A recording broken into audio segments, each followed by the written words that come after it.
Distribution of data across multiple ledgers in the networks creates the immutability of information in the blockchain. This in turn provides acceptable levels of confidence for business parties. Of course, the risks are not completely non-existent, but the move is in the right direction. We are, however, excited to learn as much as possible of these novel technologies today and somehow understand how our role as educationists in their implementation towards sustainable development. Our efforts will be enhanced by extensive collaboration with the different sectors to identify solutions that support the implementation of sustainable development goals. So I could like to take this opportunity to welcome our guests from within the country. Hoping that I would learn a lot when I came today. So I was sitting in my chair, relaxing, thinking that I would definitely go out a smarter person than I came in, which shouldn't be much of a challenge, actually. But I'd like to focus on one thing, because I'm really delighted listening to the representatives that this is a cooperation that has taken off. That we're already starting having people going to Norway, people now coming to Kenya, that you have a true partnership based on shared interests, shared subjects, which talks about something which I think is very important, and that is reciprocity.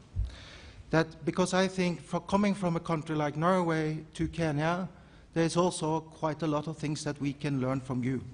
You shouldn't only think that we can teach you. I think it's even more important that you come to Norway, but also that you help us with ideas, knowledge, and so on, because talent is not only in Western Europe, it's in all over the world. One thing that kind of struck me is that Kenya has come very far when it comes to technology. I think M-Pesa is just one example. We didn't have M-Pesa in Norway when I came back for my first posting here. So it's definitely something that you have advanced, which I think we will benefit from your knowledge. We will benefit from your experience. And I think it also speaks to a world, although it's very tumultuous now, a lot of conflict. We face a drought here in Kenya, Horn of Africa. There are many challenges. But I think also the kind of the solution of moving the world forward is that we come closer together, that we work closer together, that we share ideas, that we visit each other, that we learn from each other. And this project, for me, is about that. It's not so much about blockchain technology for sustainable development, which I'm completely lost, but I'm sure that I will pick up on that. But the essence of what we're trying to achieve is to work together. So with that, I wish you a fruitful, not only program for today, but I hope that this is, as you say, the beginning of something that we can build on. And I hope that when I go to Stavanger, the university in Stavanger, in a couple of years' time, I plan to go there in summer because summer is actually the best time. I hope that I will meet many Kenyans. I wish you all the best. Thank you.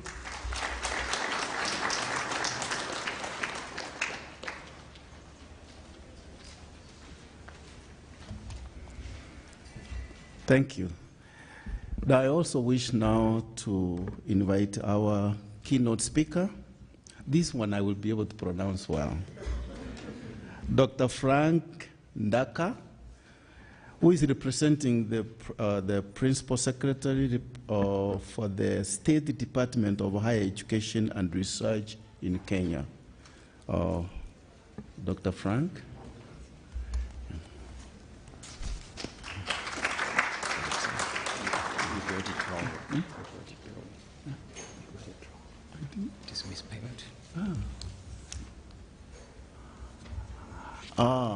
Now, I rejoiced too very early.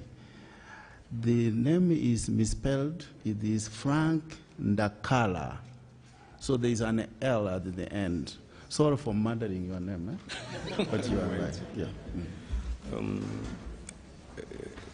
Ladies and gentlemen, distinguished guests, good morning. Professor, you are not that far from my name. Actually, my middle name is Ndax, but not Ndaka. Ndaka is not my name. So my name is Frank Ndax Sawanga Ndakala. I'm happy to be here this morning.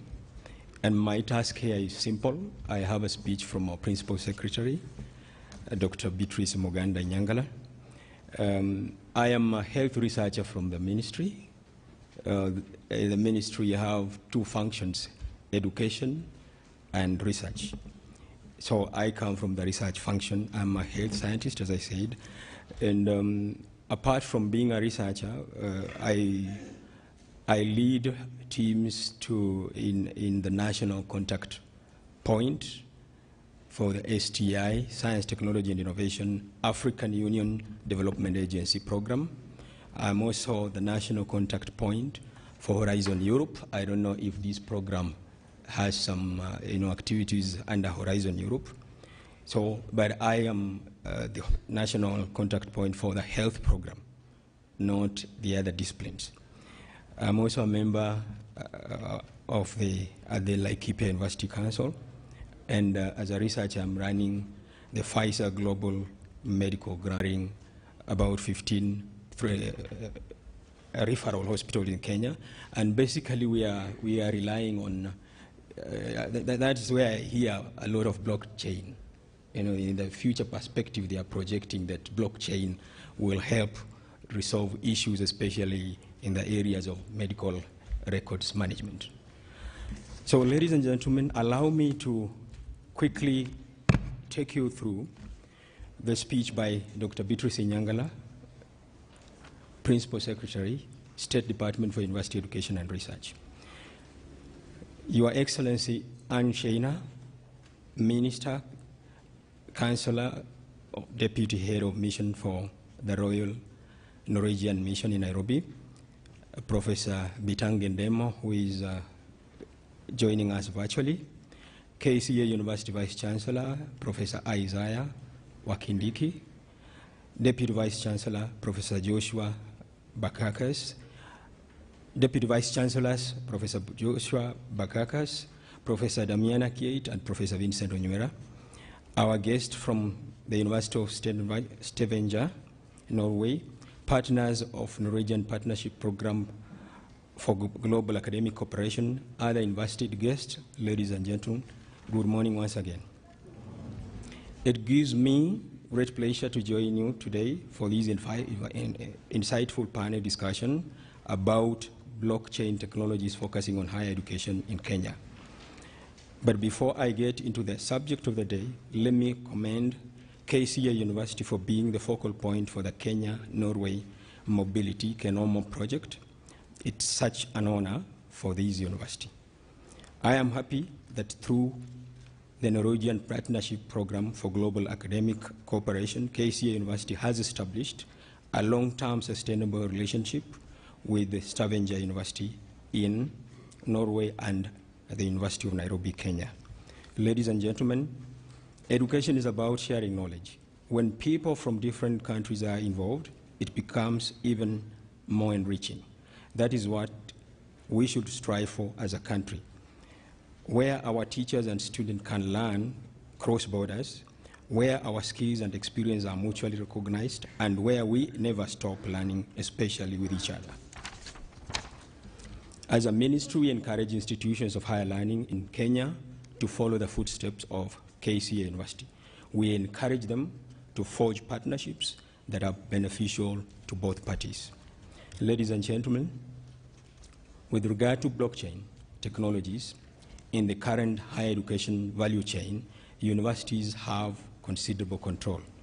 Our role as a government is to provide supervisory role, but it is up to the universities to define their targets for each criteria. The sector has adopted a new digital methods. The sector has adopted new digital methods over the years, and blockchain is already proving successful in other industries. As policymakers, we need to work on better methods of blending blockchain technologies to improve service delivery to the stakeholders we serve. In order to achieve this fusion, industry players need to approach blockchain technologies in three broad approaches. The first approach is to consider blockchain application in higher education space. It is to analyze its potential to become a disruptive innovation as a way of sharing databases. For instance, blockchain use for human credential has increased in recent years. IBM Technologies, one of the biggest digital companies in the world, has been working towards transforming digital identity into decentralized identity based on blockchain technology. IBM's case is just one example of many ongoing projects of converting different forms of identification document into a decentralized digital manner. Given the fact that blockchain is a way of sharing a database across network, in the case of higher education, the database contains student records, research outputs, projects, among others. The database can then be shared across a network of higher education institutions, businesses, and related government entities. Not only can higher education institutions keep student records digitally based on blockchain, but they can also provide a more precise explanation of each student's strengths and weaknesses and research output through blockchain. Blockchain technology is necessary in the higher education arena because it is a significant part of the security process. It is especially important for verification of documents containing academic details and provide a reliable solution to avoid academic fraud. The second approach is to look at how blockchain can facilitate students' mobility in higher education. Ladies and gentlemen, in addition to providing more transparency in education student records and capabilities, blockchain also has the potential to provide flexibility for students in the academic path. In our current education system in Kenya, it is not possible for a student to take up different courses in different universities simultaneously. However, by using blockchain technology, students are provided with more flexibility in choosing their study path. This opens up the opportunity for students to take different courses in different institutions. The last approach, ladies and gentlemen, is to see how blockchain can help higher education as a competitive market. The place of universities in the higher education market is highly secure, as they are only institutions with the right to confer various academic degrees. Although some bodies, for example, CASNEB, ACCA, KNQA, and all likes, have the right to accreditation of as acknowledged by the government of Kenya, they are not the equivalent of degrees conferred by institutions of higher learning. Given that blockchain has the potential to provide students with a flexible study path so they can take courses at multiple academic institutions, this makes sense to have students take courses at companies as well. This allows companies to have better recognition for their courses as it is in collaboration with universities. On the other hand, higher education academic graduates can enter the job market with a better idea of the practical side of the field. Ladies and gentlemen, as blockchain gains more adoption and interest across the economy, higher education institutions are looking closer at the technology. Advocates say blockchain has a potential to enhance record keeping, increase efficiencies, improve security, and expand educational opportunities. Yet, while blockchain has been around since 2009, adoption hasn't happened as quickly as expected. Academics are researching blockchain technologies, but university administrators have been slow to implement them in their operations. Ladies and gentlemen, as I conclude, I wish to assure you of our support as a ministry in your collaboration with Stavanger University for this noble purpose. We challenge other universities to do the same, to allow flexibility in higher education, in the higher education space in Kenya. These will enhance the internationalization of university education. These will also help the universities gain prestige and be financially stable. Thank you, and may God bless all of you.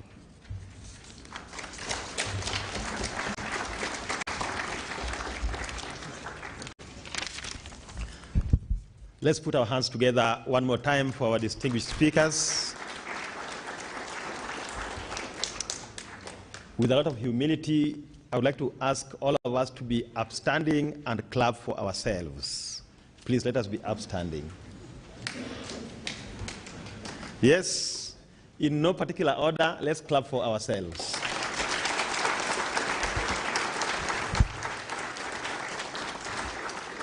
Kindly be seated. Our chief guest, I am a professor of exercise and sports science, and I know the benefits and value of incidental movement. So when you rise after sitting for a long period of time, there is enhanced blood circulation in your system, including the brain, and that enhances your health, your well-being, and your alertness. You only get that kind of expertise here at KCA University.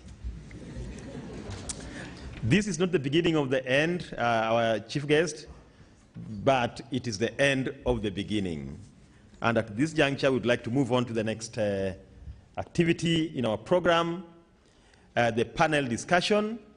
We have a vibrant group of discussants here. It's really very exciting. Like His Excellency, the Deputy Head of Mission has said, I am also not an expert in blockchain technology, so I really look forward to this interactive session. Our moderator this morning is one of our faculty members, Dominic Ojwang. Let us put our hands together as Dominic takes his space. Dominic, please, you can take your space. It's my distinguished honor and privilege at this juncture to invite our discussants, distinguished professors, world-renowned researchers, and I really admire their profiles. Professor Chanming Ron is the head of the Data Center and Secure Computing Research Group at the University of Stavanger in Norway. Kindly let us put our hands together as we welcome Professor to the podium. Our next discussant is Dr. Zhao Ziming. Dr. Zhao is an assistant professor in the Multiscale Network Systems Research Group in the Informatics Institute at the University of Amsterdam in the Netherlands. Let us put our hands together, please, Professor. Our next discussant and panelist is Professor Hans Arno Jacobsen. Professor Arno is a full professor in the Department of Electrical and Computer Engineering and the Department of Computer Science at the University of Toronto, Canada. Let us put our hands together for Professor.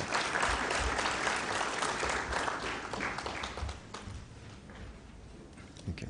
We are also, as KCA University, very honored to be joined online by Professor Bitange Ndemo, Kenya's ambassador to the Belgium, a researcher and a distinguished scholar in his own right. Professor Ndemo is joining us virtually. Let us also welcome him to the panel discussion. My name is Vincent Onywera, the Pioneer Deputy Vice Chancellor, Research, Innovation and Outreach here at KCA University, where I have been for only 4 days, and so far, so very exciting. Thank you so much, and I wish you all the best. Over to you, Dominic.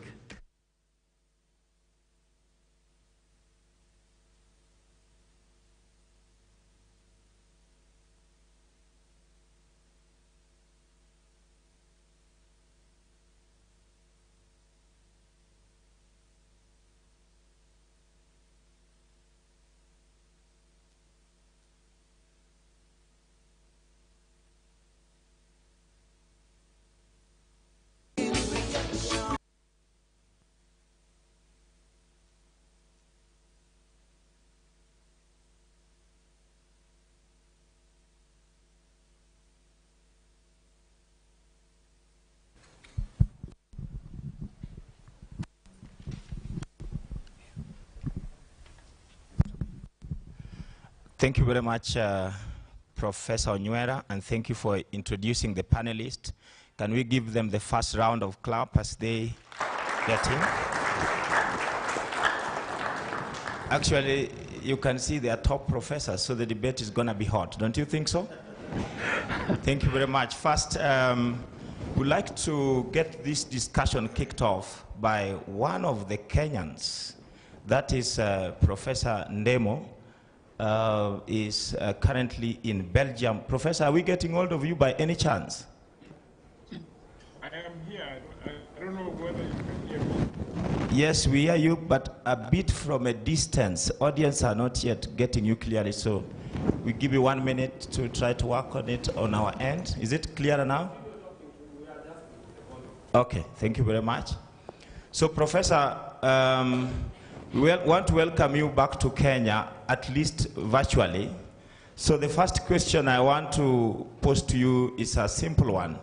Having got a lot of experience, having worked as a permanent secretary, and also having been the chair of a task force that first introduced the concept of blockchain technology in Kenya, at least at the government level, I would like you to share with us the Kenyan experience.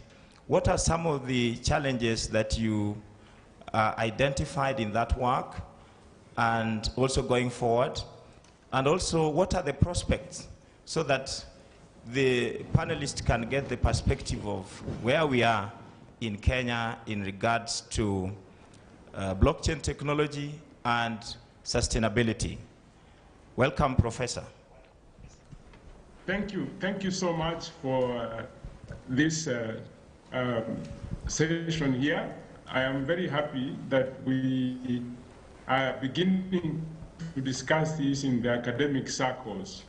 The time which we were trying to create a policy framework for emerging technologies, a lot had not been understood. And what happened is that the aspect of blockchain, which has a real potential in our part of the world, started on the wrong footing when people started associating it with the cryptocurrencies. But I'm happy now that we have taken it back to academia to soberly begin to discuss the technology. Blockchain technology has a potential to play a significant role in sustainable development by enabling secure and transparent transactions, which, for example, 2-3 days ago, I had those who export horticulture to Europe.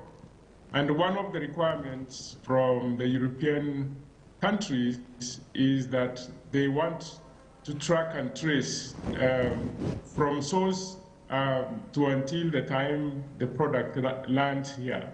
There is no better technology to use other than blockchain and part of it, artificial intelligence, meaning that these new technologies are beginning to play the big role in terms of supply chain transparency, which is very key, so that Europe can have trust in our products.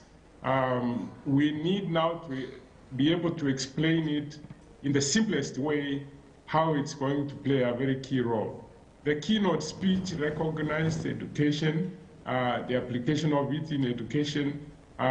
There are several other areas where we can deploy it. For example, decentralized energy systems, where blockchain can be used to create a decentralized energy that can allow consumers to generate, trade, and sell excess energy.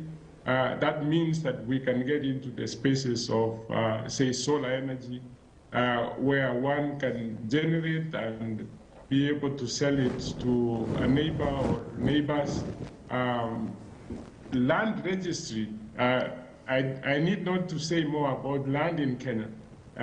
We wanted to use it in land, in the Ministry of Land, simply to reduce the amount of corruption that is usually associated with the Lands Ministry.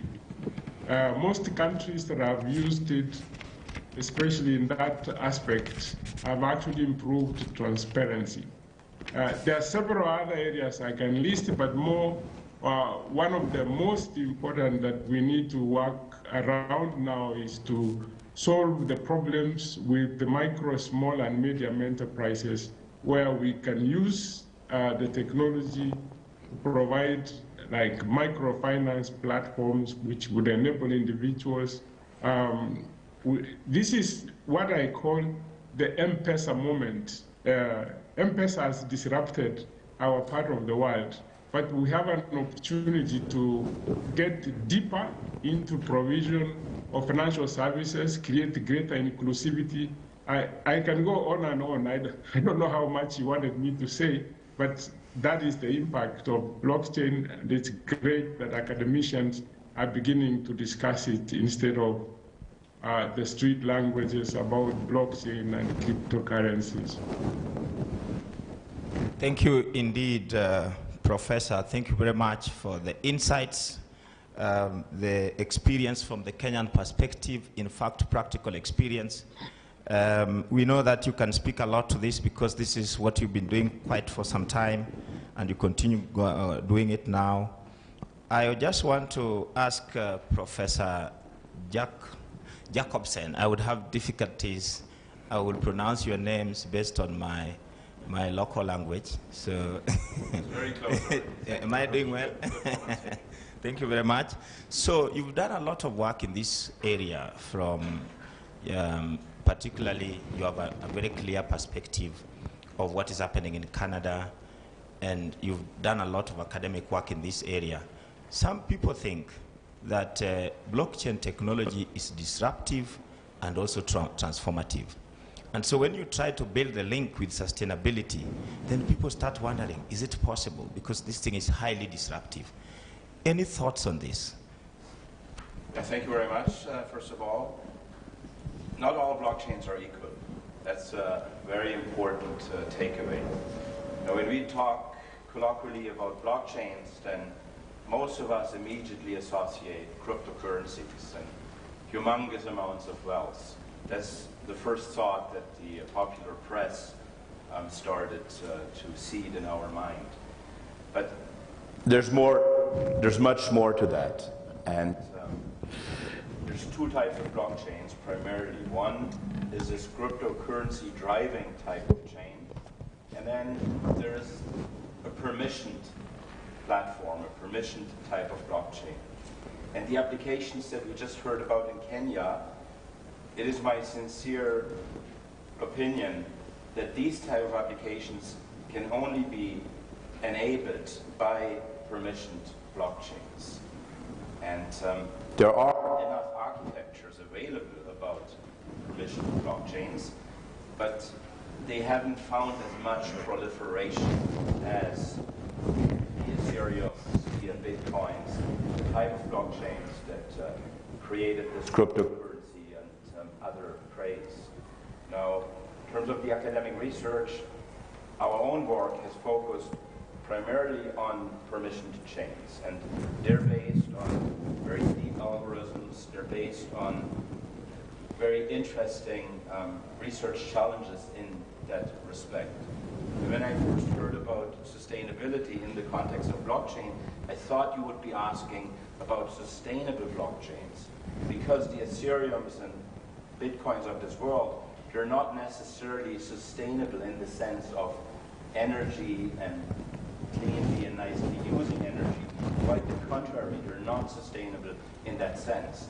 However, the permissioned chains that are based on sort of deep algorithmic research that has evolved over 30 years, they are sustainable because they don't burn energy, at least not as much as the mining farms that are driving the cryptocurrency economy. Maybe I'll leave it at that as an answer to your question. Thank you. Thank you very much. Thank you very much, Professor, for the insight on sustainability and the work that you've done in that area. I think related to it is the work that Professor Zhao, you have done in this area. Any thoughts that you have related to the thoughts of Professor Jackson? I can add a few points, just continue the discussion Professor Arnold just brought.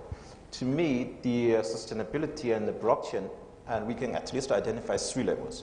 First, to make the blockchain technology more sustainable. That's already mentioned. For instance, using more energy efficient, computing techniques, network technologies to make a peer-to-peer network more sustainable. That's one level. Second, we should also see, use blockchain to contribute to the sustainability of the society. For instance, use blockchain to manage, the data we collect for greenhouse, gas monitoring.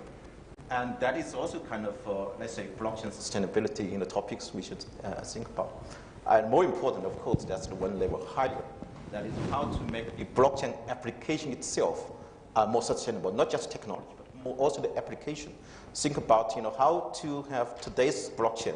We have many ledgers stored on the blockchain. What about 100 years later? All these transactions, all this immutable stuff, are they still there? Can we still verify anything we did today? Yeah, that's a topic we have to think about. How to save the storage, how to save the infrastructure so that we can still keep all the information today and be useful next day. So to me, these are the 3 levels of the sustainability things related to blockchain. And next to that, we also have to think one thing. To me, blockchain is something part of the blockchain infrastructure. It should not be something we talk every day. It should be there embedded in our network, in our cloud, in our data center. And the thing we developed on a high level, for instance, if we are building a business model to enable people share their data, share their services, well, blockchain is there for us. And we pick the way, pick the model we use, because blockchain enables us from all those 3 levels. It gives us peer-to-peer network. People can talk to each other through, not just centralized way, but I can talk individually to any of them through peer-to-peer. Second is the ledger. It's a database. Actually, from that perspective, blockchain to me is just same as normal database. The difference is you store the transactions everywhere. And the third level to me is the most important thing for the disruption of the blockchain. That's the smart contract. It programs the behavior. It programs the activity. We could use this. We call it a tokenized digital assets.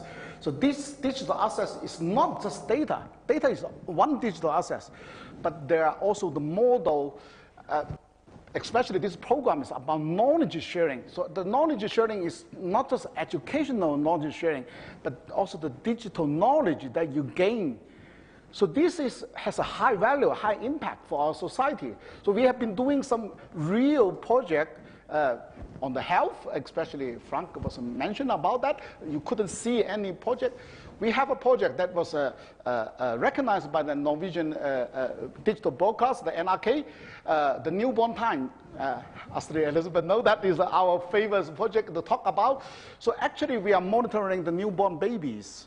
So that's private enough already. So we have the consensus from the mother that we have the infrared camera to monitoring those babies so that we can capture the abnormality so that we can, give alarm if the baby is not doing normally.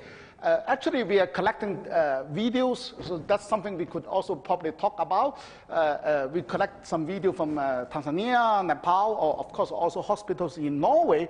The whole idea is that what we are doing now is moving, if people doing Hadoop, they know moving computation is cheaper than moving data. So what we are doing now, including in the oil company now, they are also doing is moving the computation to the data.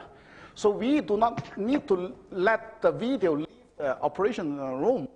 We send the computation to the data, and then we get the knowledge, and then those knowledge will be shared. And that solves a lot of issue about the privacy and things like that. Ziming and I has another project about the cancer study, skin cancer. So we have 3 hospitals, one in Spain and one in Netherlands and one in Stavanger. Same thing. The problem is that the data are not homogeneous. People always thought, oh, you have homogeneous data. But most of the time, they are heterogeneous. So in 3 hospitals, they have 3 different scanners.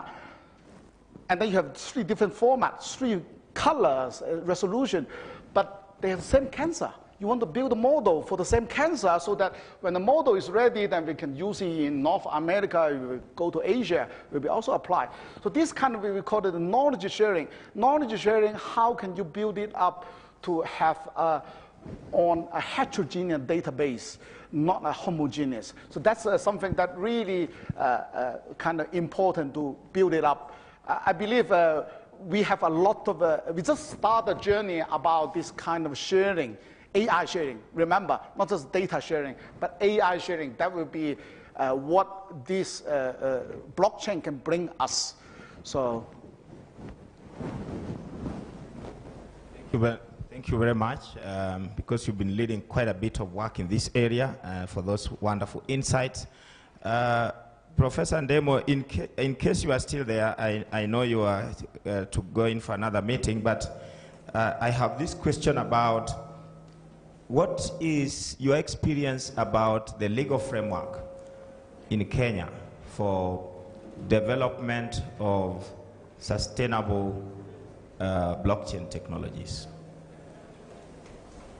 Thank you once again. I didn't hear much of what my co-panelists said, but let me say this, that the initial document we did for the government of Kenya, we recognize the fact that innovation precedes regulation. Are you able to hear me? Yeah. Yes, very well. Yes.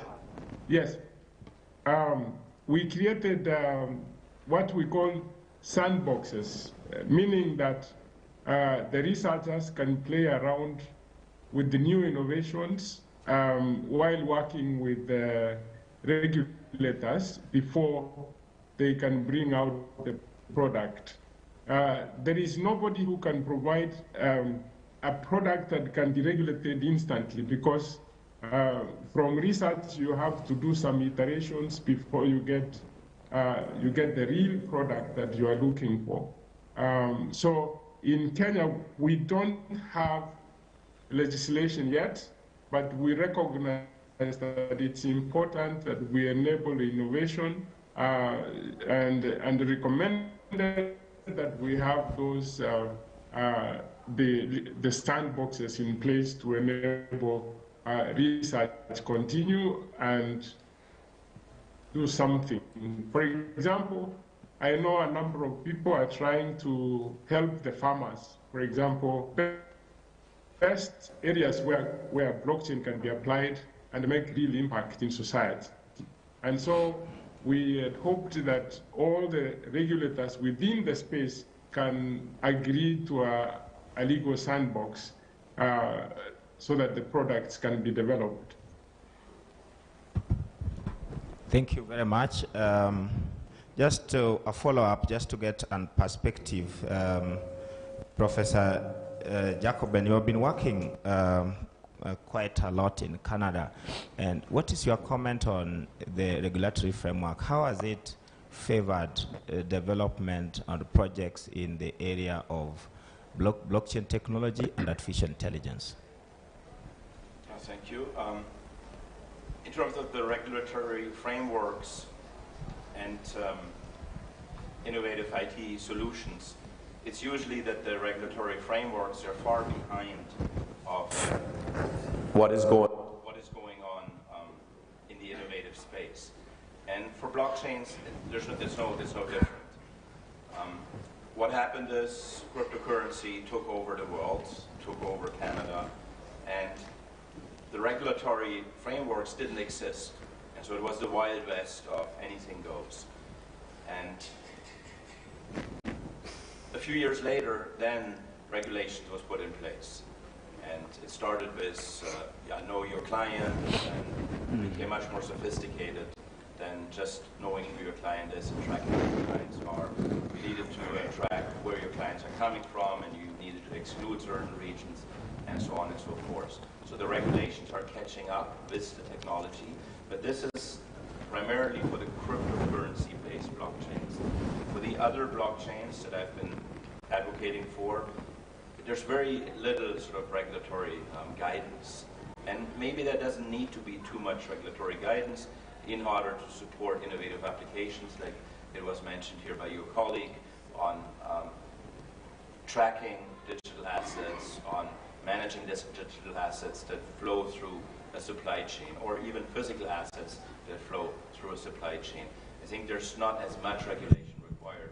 There's more the innovative application that is in the foreground.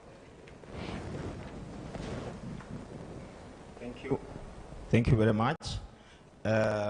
Professor Zhao, talk about how you have been able to work from input to output, that is from research, and then linking that with the industry so that then we are able to pick out the final output in terms of applications based on your experience. Right. So yeah, before we get to that point, I want to also add one related to what Arno was about the legal framework. There is one interesting observation we had in the earlier work. It's about private information on blockchain.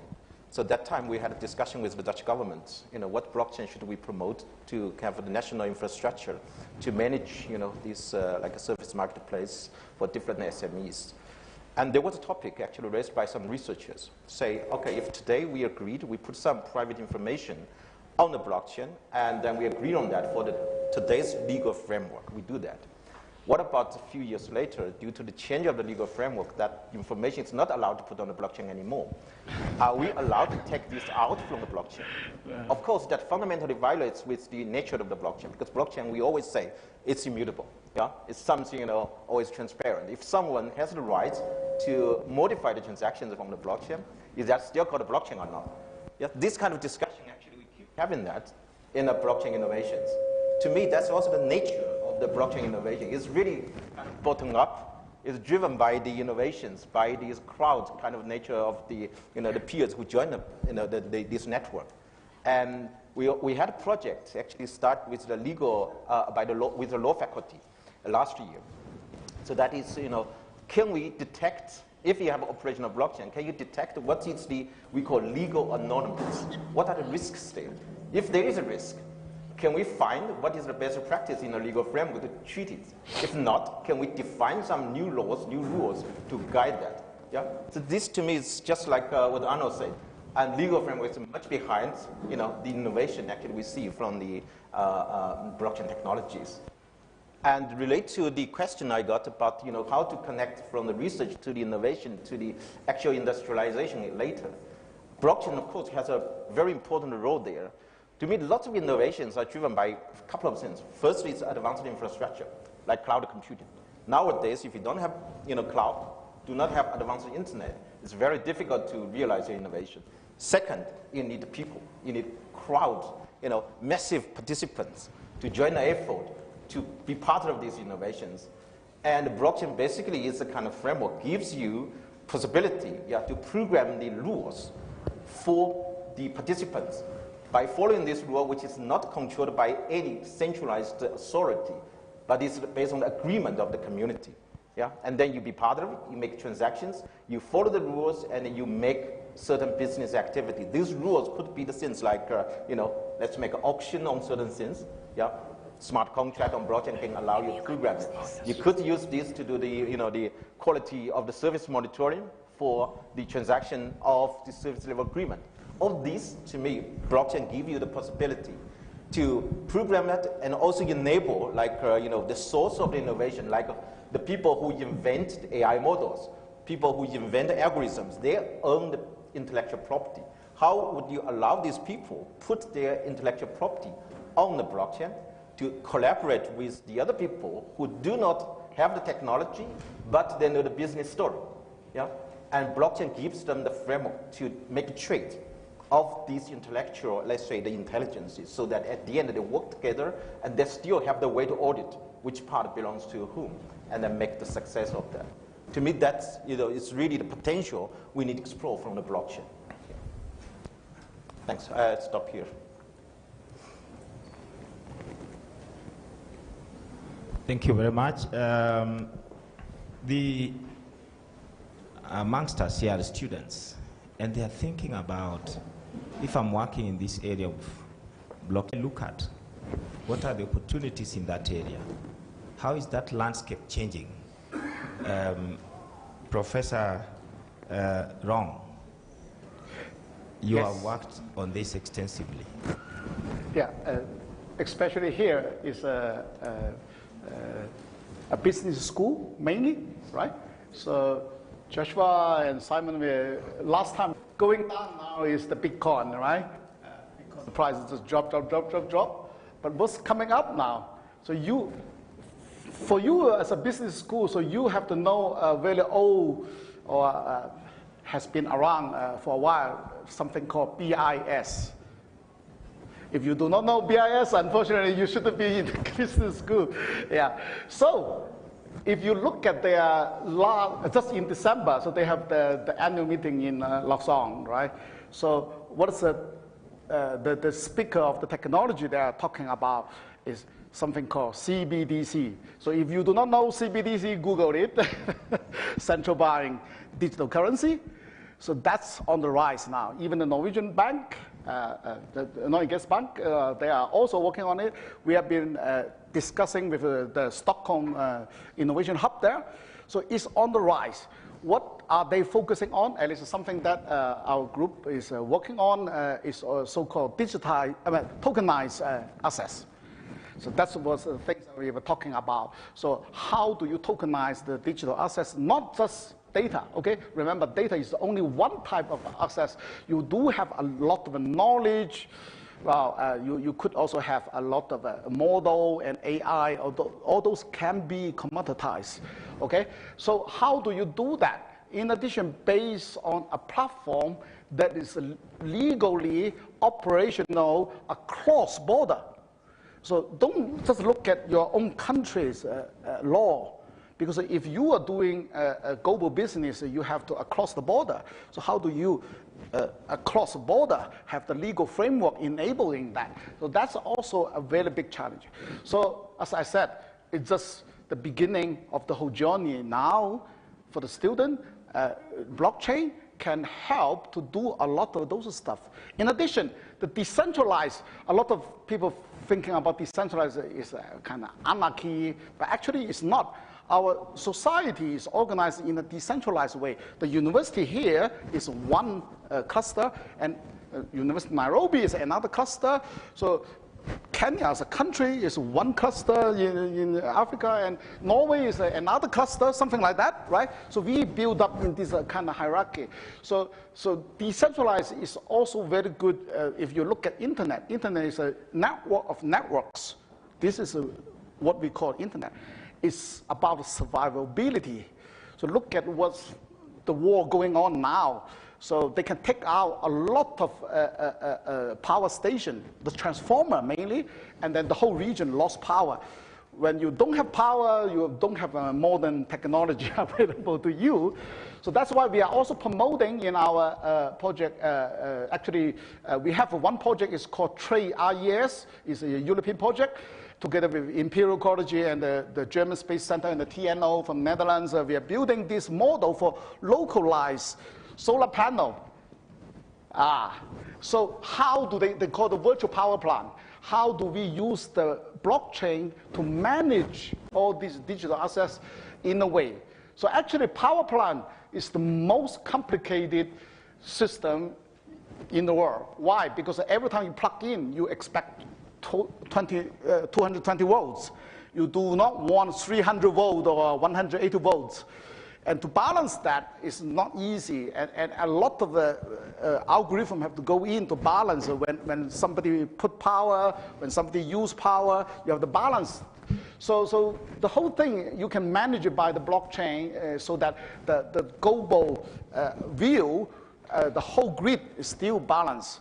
So we actually have a German, last time we were in this Oslo workshop, Arno was there. So the German professor there was actually talking about exactly that. So the regional grid has to talk to each other to balance the grid. And this is what blockchain can also help. So a lot of possibility We just started the application of blockchain. Yeah. Thank you. Thank you very much.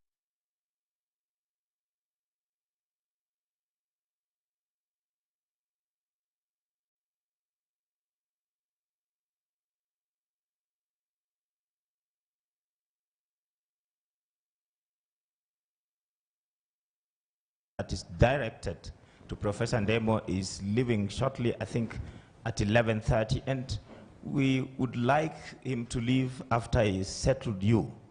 So please, feel free and welcome. Please help me coordinate this. Where? Okay, we'd like to take the first set of questions. We start on this side, one here, one at the center as we go that way. Where? Do you have your microphone?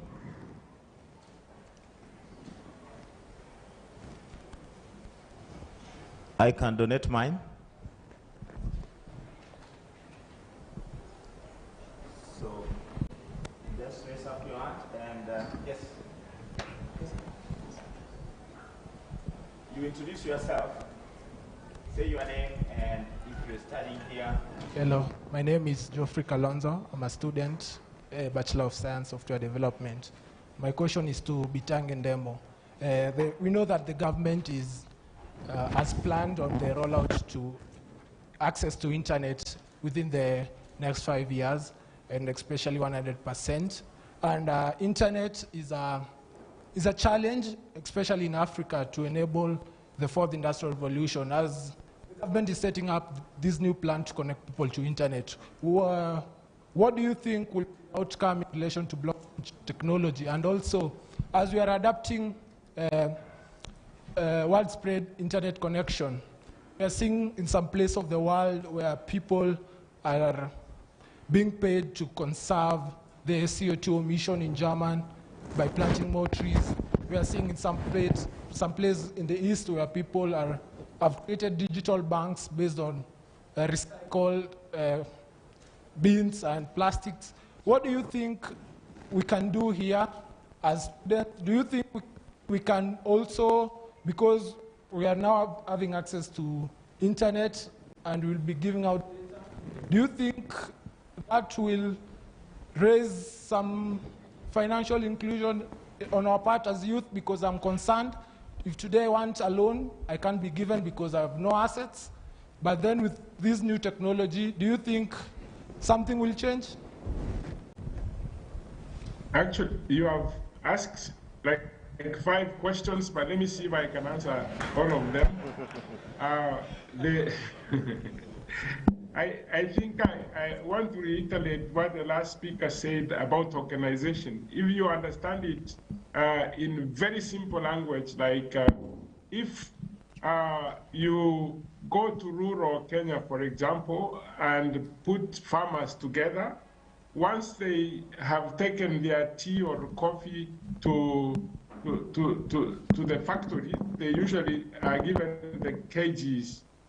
That is what you need to tokenize, and that token can be traded for them to receive cash even before the end of the month comes to be paid, or even some of where they delay. That is what tokenization means. But the question on internet, which is very critical, and I think in Kenya, we are at 95% coverage. I shouldn't complain more about that. I will look more into solutions. There are many solutions coming out of these emerging technologies. All it needs, usually I tell people that God has been great, that he has given us many problems. Anyone you solve, you mint money. Let's not complain that we don't have this, we don't have that. Yes, you've talked about climate change and carbon trading. That is one of the areas where blockchain works very well. You need to collaborate with people who understand how the carbon credits work before you develop a solution. So at university, what you should be doing is to work on collaborations, not just within KCA. The Councillor Minister is there. ask him to give you 4 or 5 students from Norway so that you co-develop an application for carbon credit. That's how you begin to grow. You cannot grow on your own without creating those collaborations to get knowledge from various parts of the world to develop a scalable product. I hope I answered 2 or 3 of your questions. If I didn't, you can ask more. Indeed, you have. In fact, one of the words there, which is keys, we are blessed with problems. And these problems are actually money. So we have to collaborate to get the money come out. So our students, you have money. Just work on it. Next question.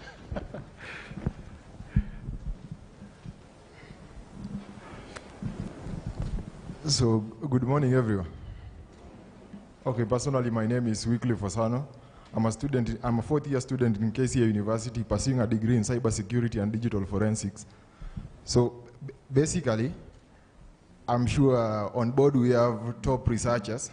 I've been a crypto miner for quite some time, and there are 2 types of mining that I've experienced. And the first one is the mobile mining. We can also call it the airdrop innovative method. And the other one is the node mining, whereby you require resources and a very expensive machine to engage in the mining. And for me, I needed a basic clarification whereby will decentralized finance take over the future, or as per the professor said, CBDC is coming. It's actually based on the centralized finances. And recently we've just seen exchanges like local Bitcoin collapsing, and they have been operating for over a decade. And they are centralized exchanges, and they have collapsed. Binance, being a global exchange, has been operating for the past around 5 years, and most people are engaging in centralized finance, but for me personally, I'm paranoid for centralized exchanges, so I needed a clarification in regards to decentralized finance. And also, there is a crypto coin that has been just released on January, and it's known as $Co. And what Co has done, a few years ago, there was a debate between 2 friends.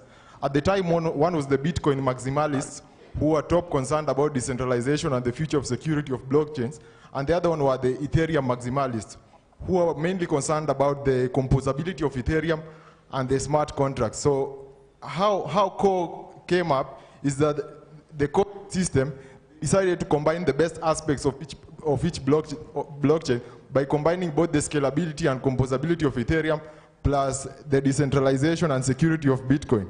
So CoDAO is basically the organization that developed the $Co, and it's actually, their ecosystem is mainly based on the Bitcoin's proof of work. So back to my question, will decentralized finance take over the future, or are we mainly in centralized finances? Thank you. Thank you. I think that one professors can take who are present. But I know you are ready for it. But any person with a question for Professor Ndemo, we don't want him to go away without him. So professors will keep hold of that question. Any question for Professor Ndemo, we don't want him to leave so that you start looking for him again. Anyone for Professor Ndemo? Thank you. My name is Iso Brandon. I'm not a student here. One of the speeches that was made earlier, an issue was raised about increasing rate of fraud in Kenya. And one of the things that we are seeking to get from that was how blockchain would help to curb that particular mess. So, to Professor Ndema, would it be right to assume that lack of regulatory framework can possibly lead to many people taking advantage of that to venture or to get into the fraud cases that are actually happening? For those who have done a bit of crypto, I think you've experienced that in one way or another, the rate of fraud. And then, what actually is the government of Kenya doing in regards to coming up with a regulatory framework that can help in regulating all this? Thank you. Thank you for that. And I've always said people usually make investments without asking questions about where they're investing their resources. And they find people who take advantage of them from outside the world, and they only come to report once they have been defrauded by some weird people. It is important to first find out the utility of the coin that you're trying to buy. If you are not satisfied, don't make any investments. There are no shortcuts in making money from the trade of cryptocurrencies. The volatility is very high. Some of them people don't know. Here is another one which has been called, I don't know, dollar coin or something like that. It is important that you understand what you're trying to do. But if we begin ourselves by tokenizing resources that we can see, we would begin to make money. Like I gave you a very simple example, tokenizing some of the cash crops that we have where farmers take so long to be paid, meaning that once you have tokenized the weight of their crop and the estimated pricing, some of the banks can discount and give money. That is something you see the utility clearly. But when you go for things that you don't understand, you'll be defrauded. And the government should not rush to coming up with a regulation because they don't know the path which we are going to take with the blockchain technology. Between Kenya and Ethiopia does not have forex, and the only way they trade is through staple currencies, through their diaspora from the US, and they use those staple currencies. That space, we haven't done the research to create some assurance, but it's a wonderful emerging space which would lead to cross-border trade in Africa and create more enterprises. Meaning that we should not throw away the aspect of block.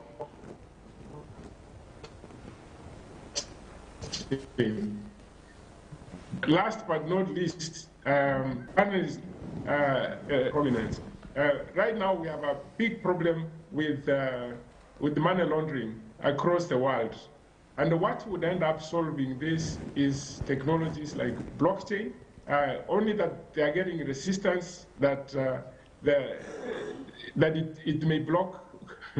In anything you get those for and against, but in my view that AML, what is anti-money laundering, would end up finding it much simpler to use blockchain technology in order to track and trace the sources of those funds. So it is a solution that is waiting to deal with a major problem globally, and I see a lot of things happening going forward. Thank you very much. Thank you very much. Thank you very much for those insights. Professor, I think, is almost leaving. Professor, how long are you still going to be around, or are we just leaving shortly? No, if you have one question, I can answer, but I have to leave. Okay. So the last question for Professor, then we'll continue with the discussion with professors present physically. Okay, there's a lady there. Proceed, madam. Good afternoon. My name is Sharon Gathoni. I'm a student at KCA pursuing information security and forensics. Okay, my question is to the panel. Okay, in Kenya, I think we are so rich in arts. Most of the times we see something comes up and goes viral for a few days and suddenly disappear. I believe that NFTs, the non-fungible tokens, are one of the applications of blockchain.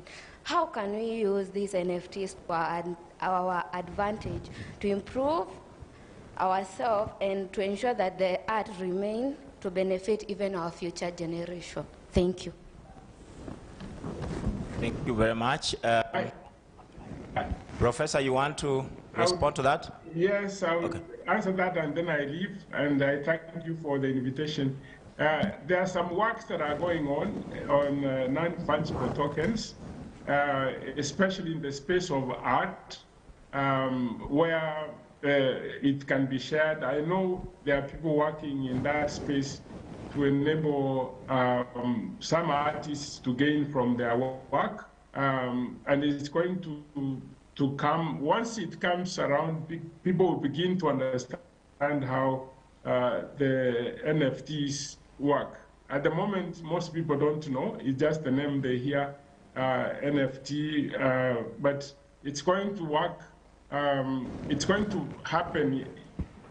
I am sort of involved in it, but to help the artists to share their creativity outside of the country.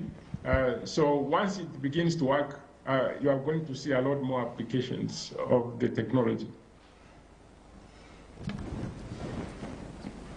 Thank you so much. Thank you, Professor. Let's appreciate Professor. Is almost leaving. I'm leaving, not almost. Professor, we have no words. Before you go, we want to thank you for accepting. And actually want to tell you that we are missing you already in the country, but we know that you're also doing a great job out there. And we want to wish you a nice time. We don't know exactly the time it is there, but we want to wish you a nice time. I hope it is not yet evening. Yes. And it's 9:26 or so. Thank you very much, Professor. And keep the good work. And can we give him a round of applause for that? Thank you. Thank you, Professor, and bye. Thank you. We are back to it now. We had a couple of questions. Let's try to clear that stock before we get new stock coming in. We still have a little bit of time, so we don't need to worry. And we rarely get the professors come here, so we have to really get all that we can get out of them. Is that true? Yes. So you can take in whatever order you feel on that question. Yeah, let me respond to the question that I remember. Something about whether there's room for decentralized currency and or whether centralized currencies would go away. I think that was part of the question. So my opinion is that central currencies will not go away. However, there will be a coexistence between the central currencies as we know them today and decentralized finance as we have sort of heard about or what we have witnessed and seen. So I'm certain that there will be a coexistence. And what we will see in the central banking systems and the central currencies are digital currencies. So governments are going to move towards introducing the digital shilling, the digital dollar, the digital euro. I think it's just a matter of time until this happens. But this doesn't mean that they will be implemented in a decentralized manner. It just means that there will be digital currency, period. But it'll still be managed by every country, by every region in a centralized manner. At least that's what I believe. Now, there is room, as was mentioned also by our virtual colleague, for tokenizing various aspects of life, various digital assets, or associate tokens will be catering towards those type of applications. That's in terms of your question for decentralized and centralized. Professor Rong, want to add something on that? Well, I could continue taking the question about the mining. Professors can talk all the time. Yeah. But we need hours. I'll hand it over to Rong. Okay. I kind of totally agree with Arnold's perspective. So it's not like we want to say DeFi is not available. But if it has a problem, okay, when we're talking about digital twins, we want to look at how our society works, okay? So the big problem with cryptocurrency is that when it's lost, that's what you're talking about. It was stolen. There's no trace of it, and there's nobody guarantee those people who lost the money, okay? So if you were the guy who lost millions, how will you react, right? So basically, we come back to the point, the NFT as well, so, or even the FT, okay? The big problem, so in IEEE, so we are making one standard 241A on tokenized digital assets. So originally, the name was cryptocurrency based. So in the end, the expert, okay, the panel there, including people from finance, banking, and all kind of technology people like us, all agree the cryptocurrency has to go on the name, at least. It will be only tokenized assets, okay? Because in the end, we need a reference point to where our digital assets are rooted, okay?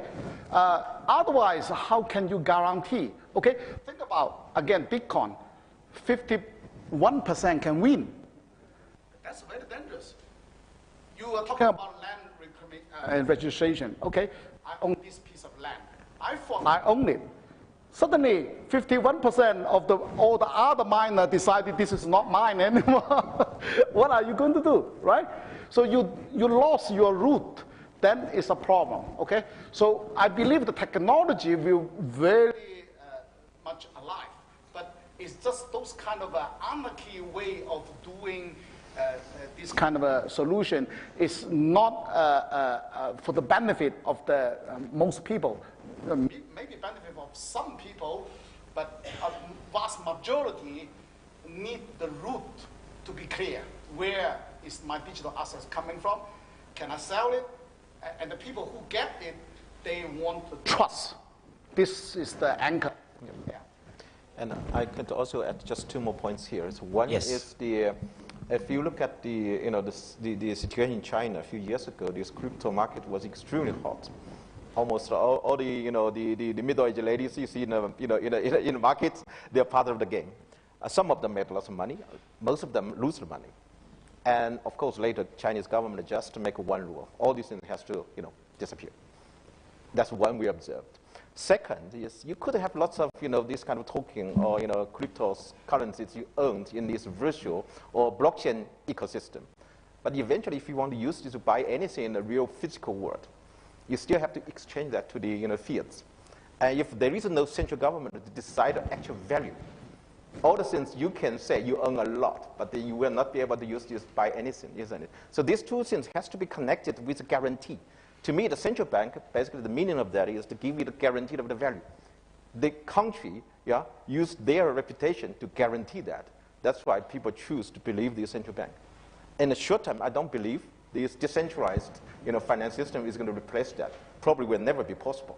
But it could be something to complement that, to encourage certain kind of innovations. Yes, just, structure. So they will coexist. That's exactly what professors are saying. The central bank will be there, and we'll continue with that central system, but the blockchain technology will help in between, so they will coexist very well.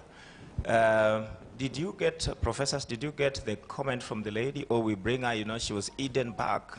We didn't get her eye contact. Did you get the question about this NFT, whether the innovation will disappear or not? Yes. Okay. I could start with some comments. Start to me, whether an innovation will exist or disappear, it's not decided by the technology itself. It's actually decided by the society, whether that really solves the problem. And there are lots of beautiful technologies. People made examples, pilots, but eventually disappeared because it's not in the correct place, correct time window to solve the correct problem. It's nothing wrong with the technology. It's also get back to the earlier question talking about to our students. What should you work on? You could spend time. I think you should in a school. First, understand the technologies. But in the meantime, you should really spend time to understand what is the real societal challenges, real social problems you're facing in your country.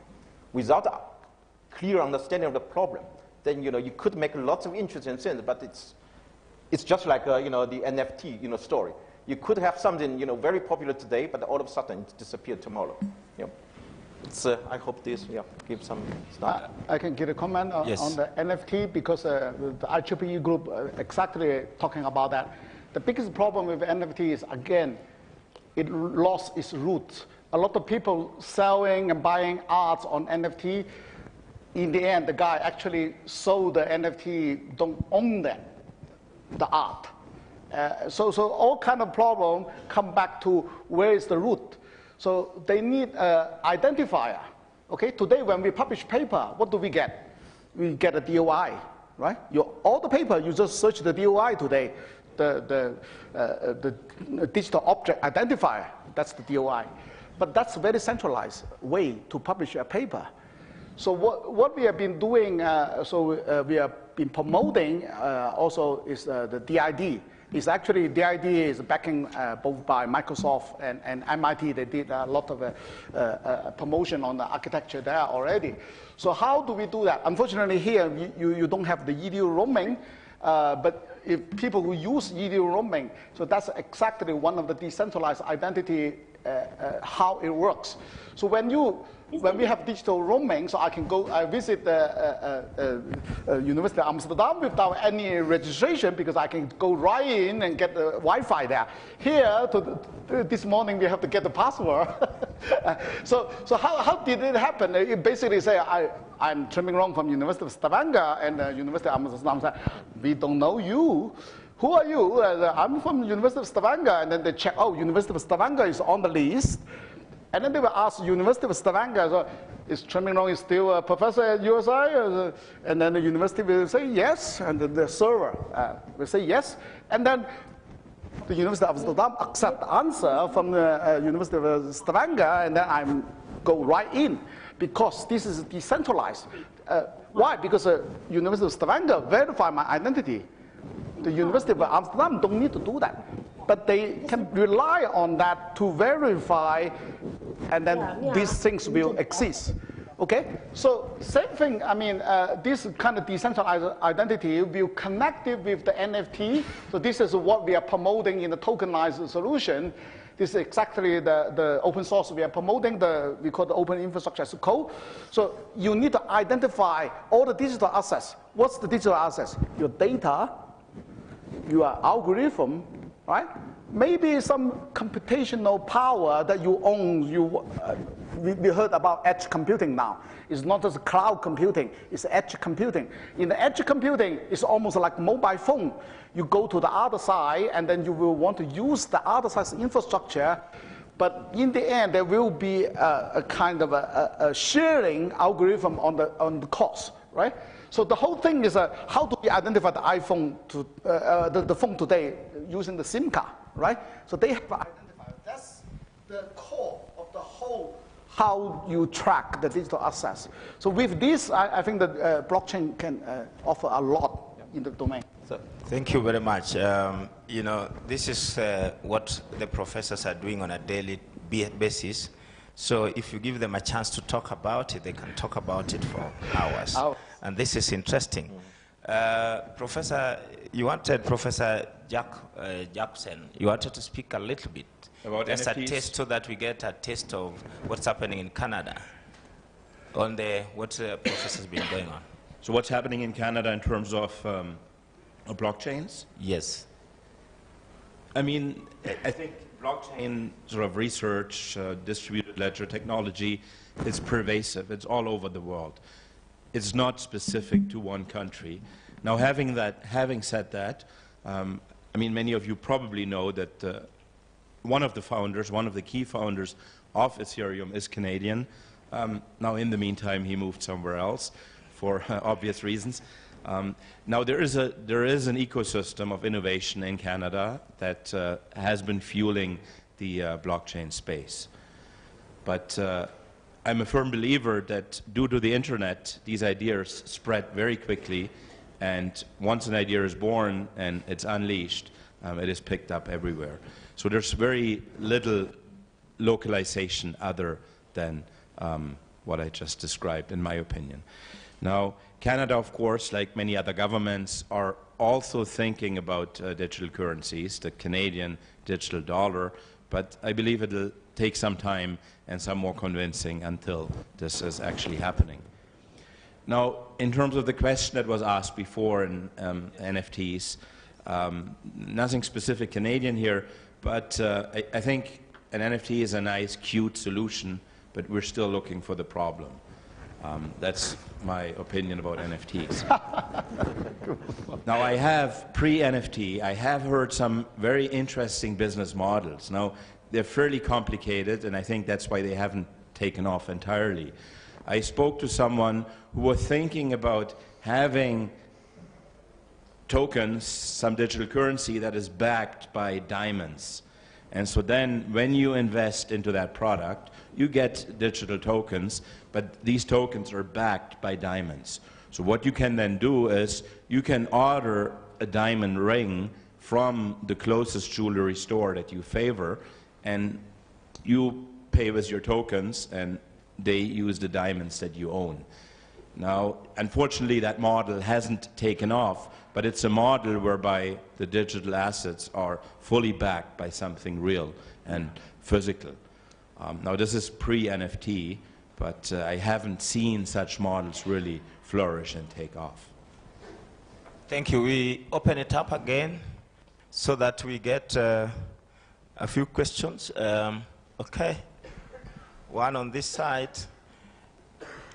Thank you very much for the very valuable insights. I think what I want to ask, most of the time, every new technology that comes to solve a societal problem. So, like in Nepal and other countries, the doctor may not have so much experience as those doctors who experience the situation more, and they could give the model so that the model will be able to automate operating in some remote area, and then they can help to save lives. So again, when you measure the impact, so of course one thing is measured by how much money you produce or gain. The other thing is how much life or how much societal impact you create. Okay, so I believe the technology can help a lot on this side. Yes, I think that is well articulated. Margaret is from the business school, so he's always looking for the problem to solve. Question? Thank you very much. Can we get the set? I wish we take a number of them. Yes. Who is that? Thank you for this opportunity. I have a question. Oh, okay. You are next. It's fine. So you take it quickly. My name is Maurice Kingori, student BSF. We have had this issue previously with gold miners who deal with silver. Explain BSF means what? Sorry. Sorry for that. BSF, Information Security and Forensics.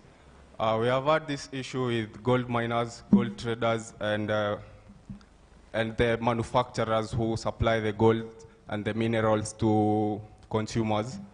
How can blockchain assist in the ownership of transferring of ownership rights to prevent the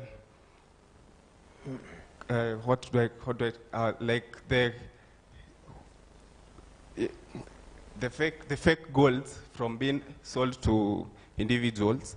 Like, for instance, we had a previous scandal that happened in the previous regime where an Arab was conned off gold.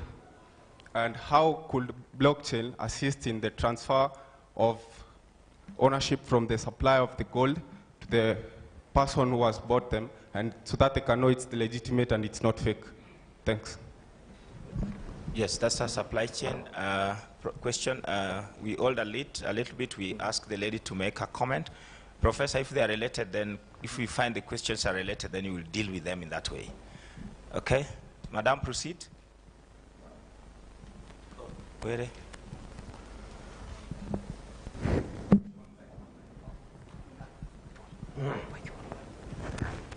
Okay. Go ahead.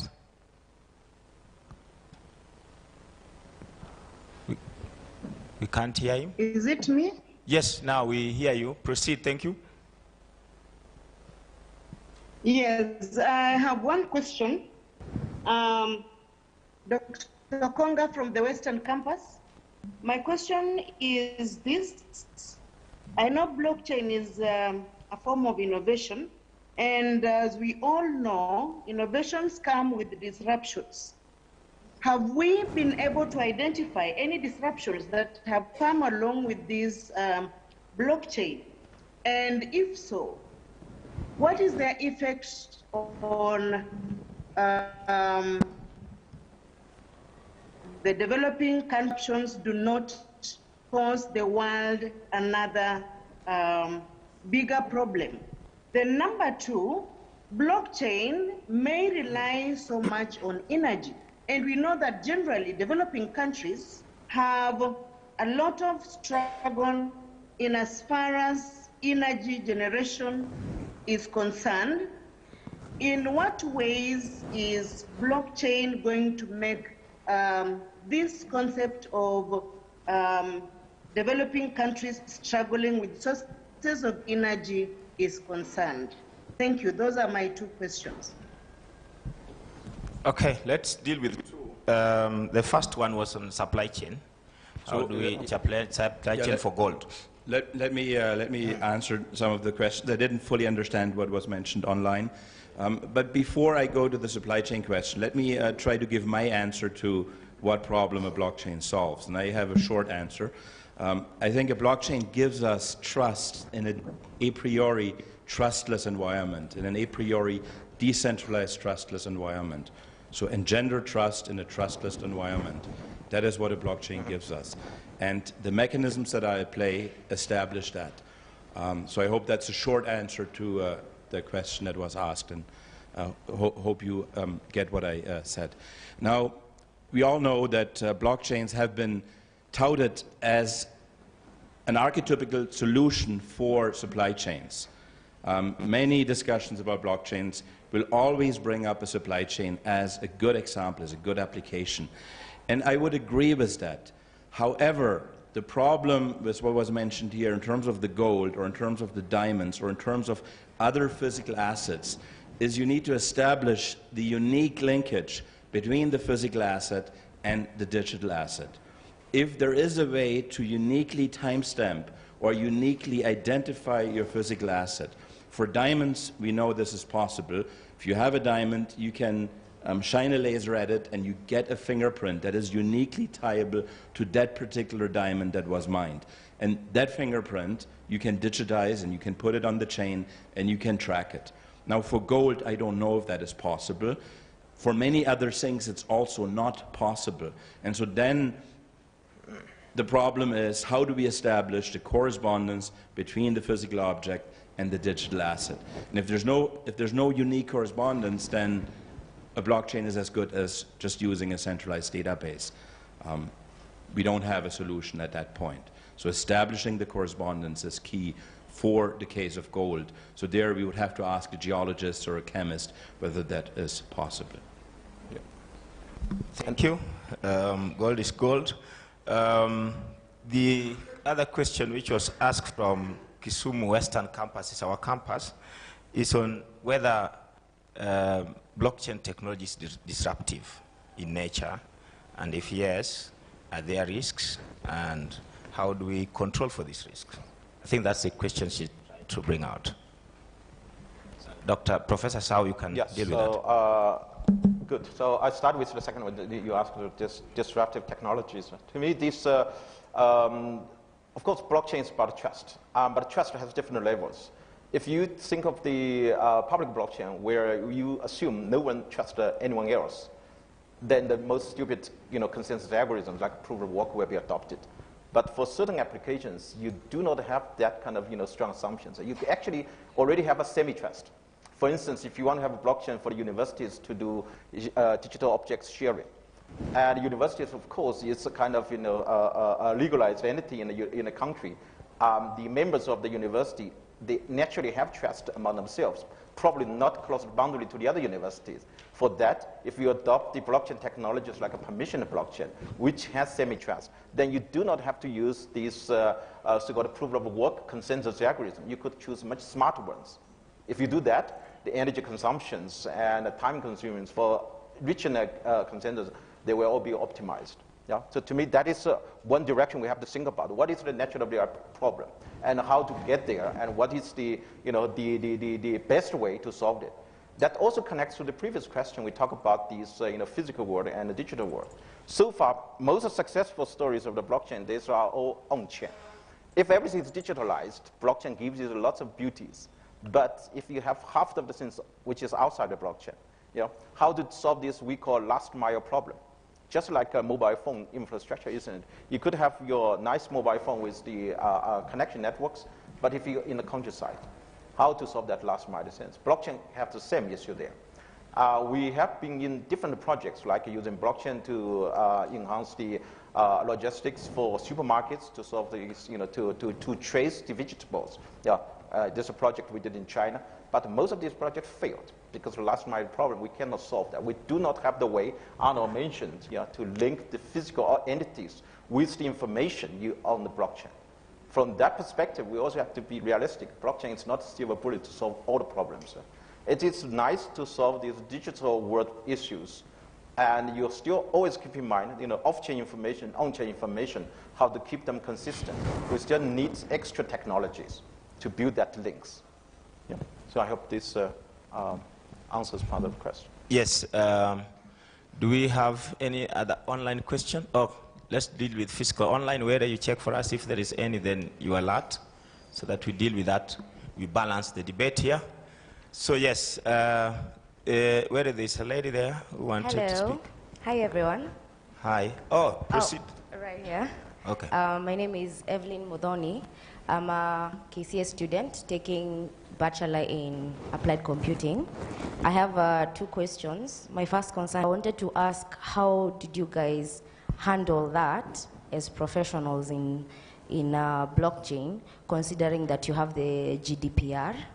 How did you handle being able to actualize the project and still be able to be in line with the GDPR? The next question is about the permission blockchain, and I've read a bit about it, and they talk about having a validator. And how do you get to choose which validators to use in a permission? And how do you secure these validators, since they can still be compromised? That as a set of inside questions, we can just take it. Yes, Professor. I can't talk about the babies. That's not my project. Yeah. I can't talk about GDPR. That's Europe. But I can talk about the permissioned blockchain problem that you mentioned. So permissioned blockchains, they're based on what is referred to as consensus algorithms, traditional consensus algorithms, or most of these permission chains are based on these algorithms. And they give you hard guarantees, so they're not probabilistic. So proof of work is probabilistic. The traditional algorithms, they give you hard guarantees. So once we reach consensus, we agree on one value, period. Now, if in our system of n validators, a dozen validators or 2 dozen validators, one of them is compromised, it's not a problem. These consensus algorithms that I play, they work with up to f of our n validators being faulty or being compromised, and they require that you have 2f plus 1. So if you assume that 3 of your validators would be compromised at any one time, you would need 7 validators altogether. Or in a stronger failure model, you would need 3f plus 1. So if you assume that 3 validators are compromised, you would need 3 times 3 plus 1, 10 validators at play. And now, of course, if more than f validators are compromised, then all bets are off. These algorithms, they give you hard guarantees, assuming that there are no more than f simultaneous failures. But that's the beauty about this work. We know these algorithms, and these algorithms are constantly evolving. They have been developed over 30 years, as I mentioned before, but they give us hard guarantees, and we can count on these guarantees. And so if one validator is compromised, no problem. I hope that answers your question. Professor Song, you just want to add something on it? Well, I mean, about the baby, yeah, sure. I mean, we actually, that's the most difficult part. Actually, our coordinator, a female professor called Chastity Enger, she's very sleepless on that because, yeah, we have to pass through all kind of approval from the authority to allow, and you also have to get the consensus from also the doctor who is picking up the baby. So that was one of the difficult part. However, what we have been done is, of course, removing the names and tracking. But one more thing that we want them to do is in the next phase is basically guarantee the video data will not leave the operational room so that they can just stay there. So we just build a model and then we take the model out. So that could be something that could ease a lot of tensions from both the mother and the doctors. So that's why I was promoting, because moving computation to the data solve a lot of those privacy issues. So the data could be still under your control, but I should be allowed to ask you questions, right? So this is how the consulting today works. So you have a consultant. We have all the professors here. That's why we are sitting here answering your question. You do not want to download my data to some computer because even you download my brain, you probably cannot read it out. But you're allowed to ask me questions. I give you my answer based on my data. So those answers collectively putting together, just like the panel here today, 3 answers putting together. So maybe you get an answer that you really answer your questions. So something like that. Yeah. Just to make it short, privacy preservation is a complex problem. Blockchain is part of the solution, but it's not the only component of the solution. You need a whole stack. Your sharing party, you can use blockchain, but you need a federated learning, and then this multi-party computing. All these things have to come together. Yeah. So we are taking the last burning question, so you must check whether your question is really burning. Then it qualifies. Yes, where?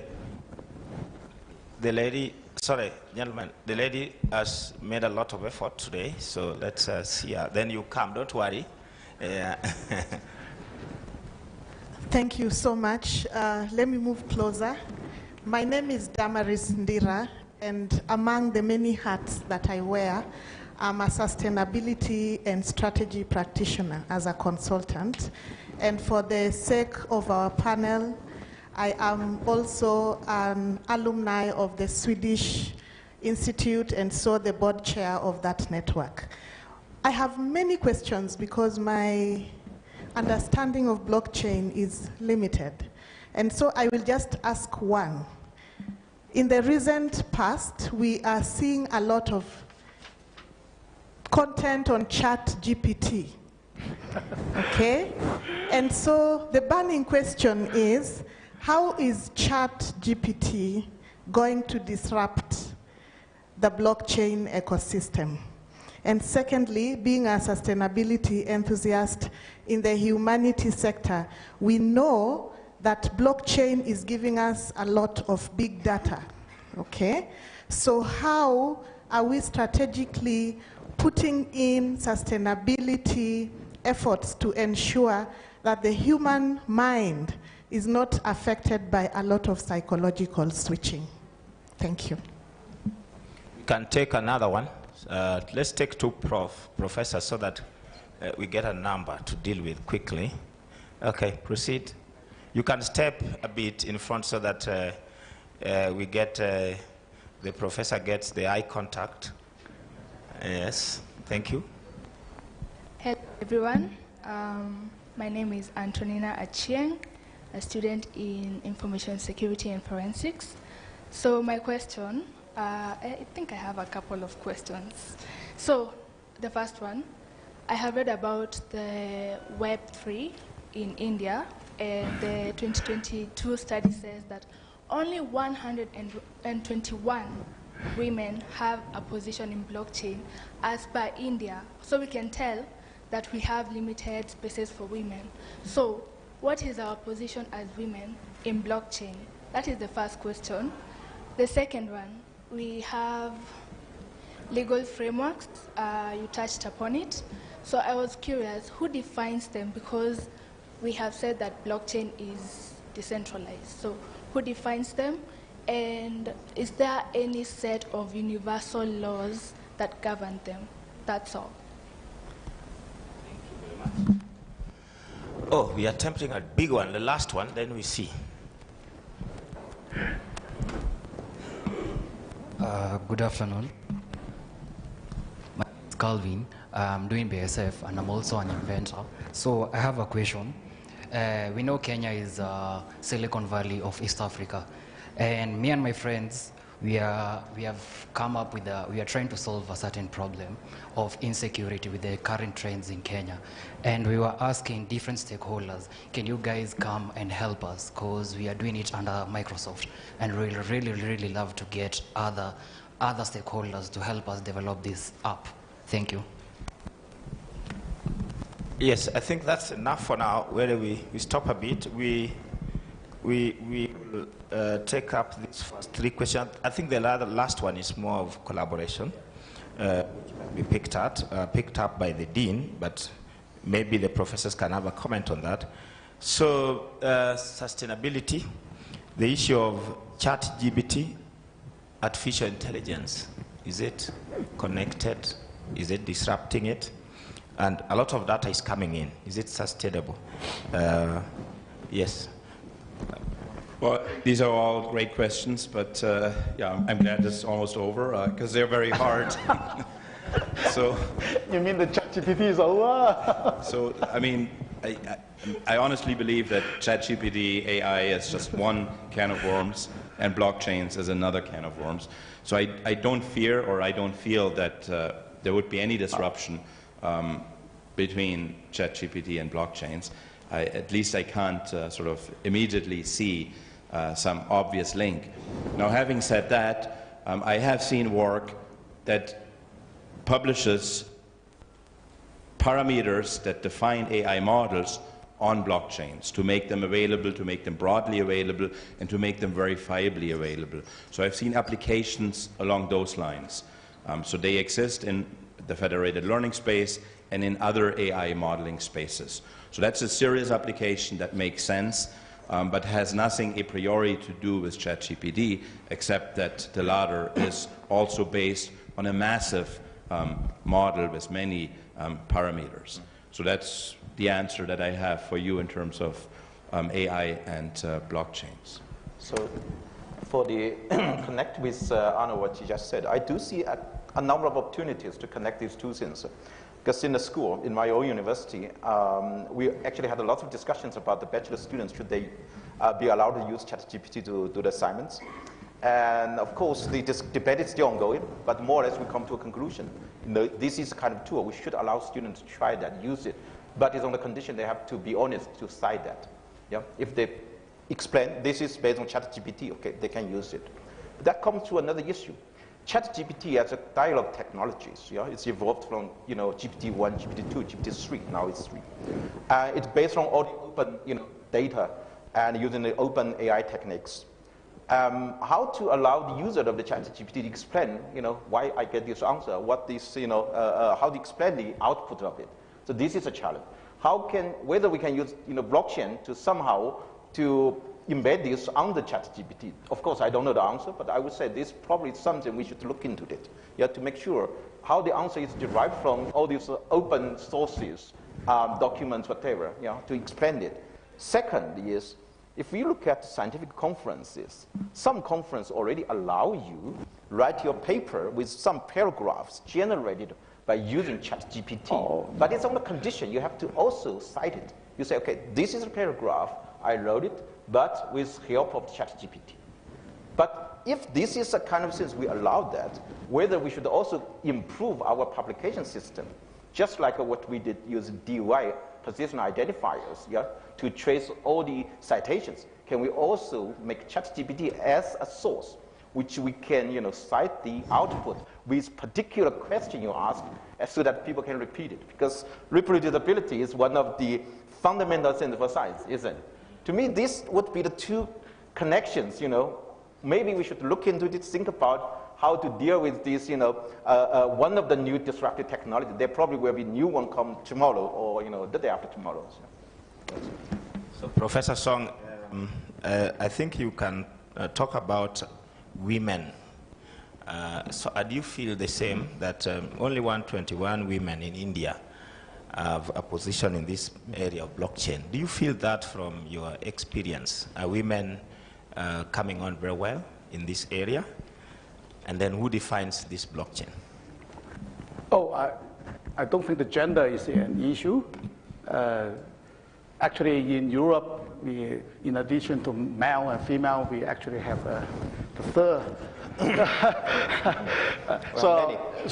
Well, I don't think that's something relevant.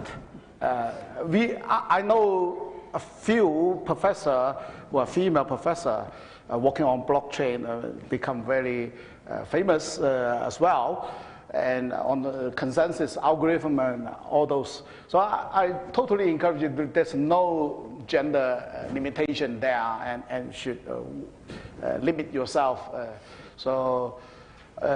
And going back to ChatGPT, and actually, it is a new automated tools, okay?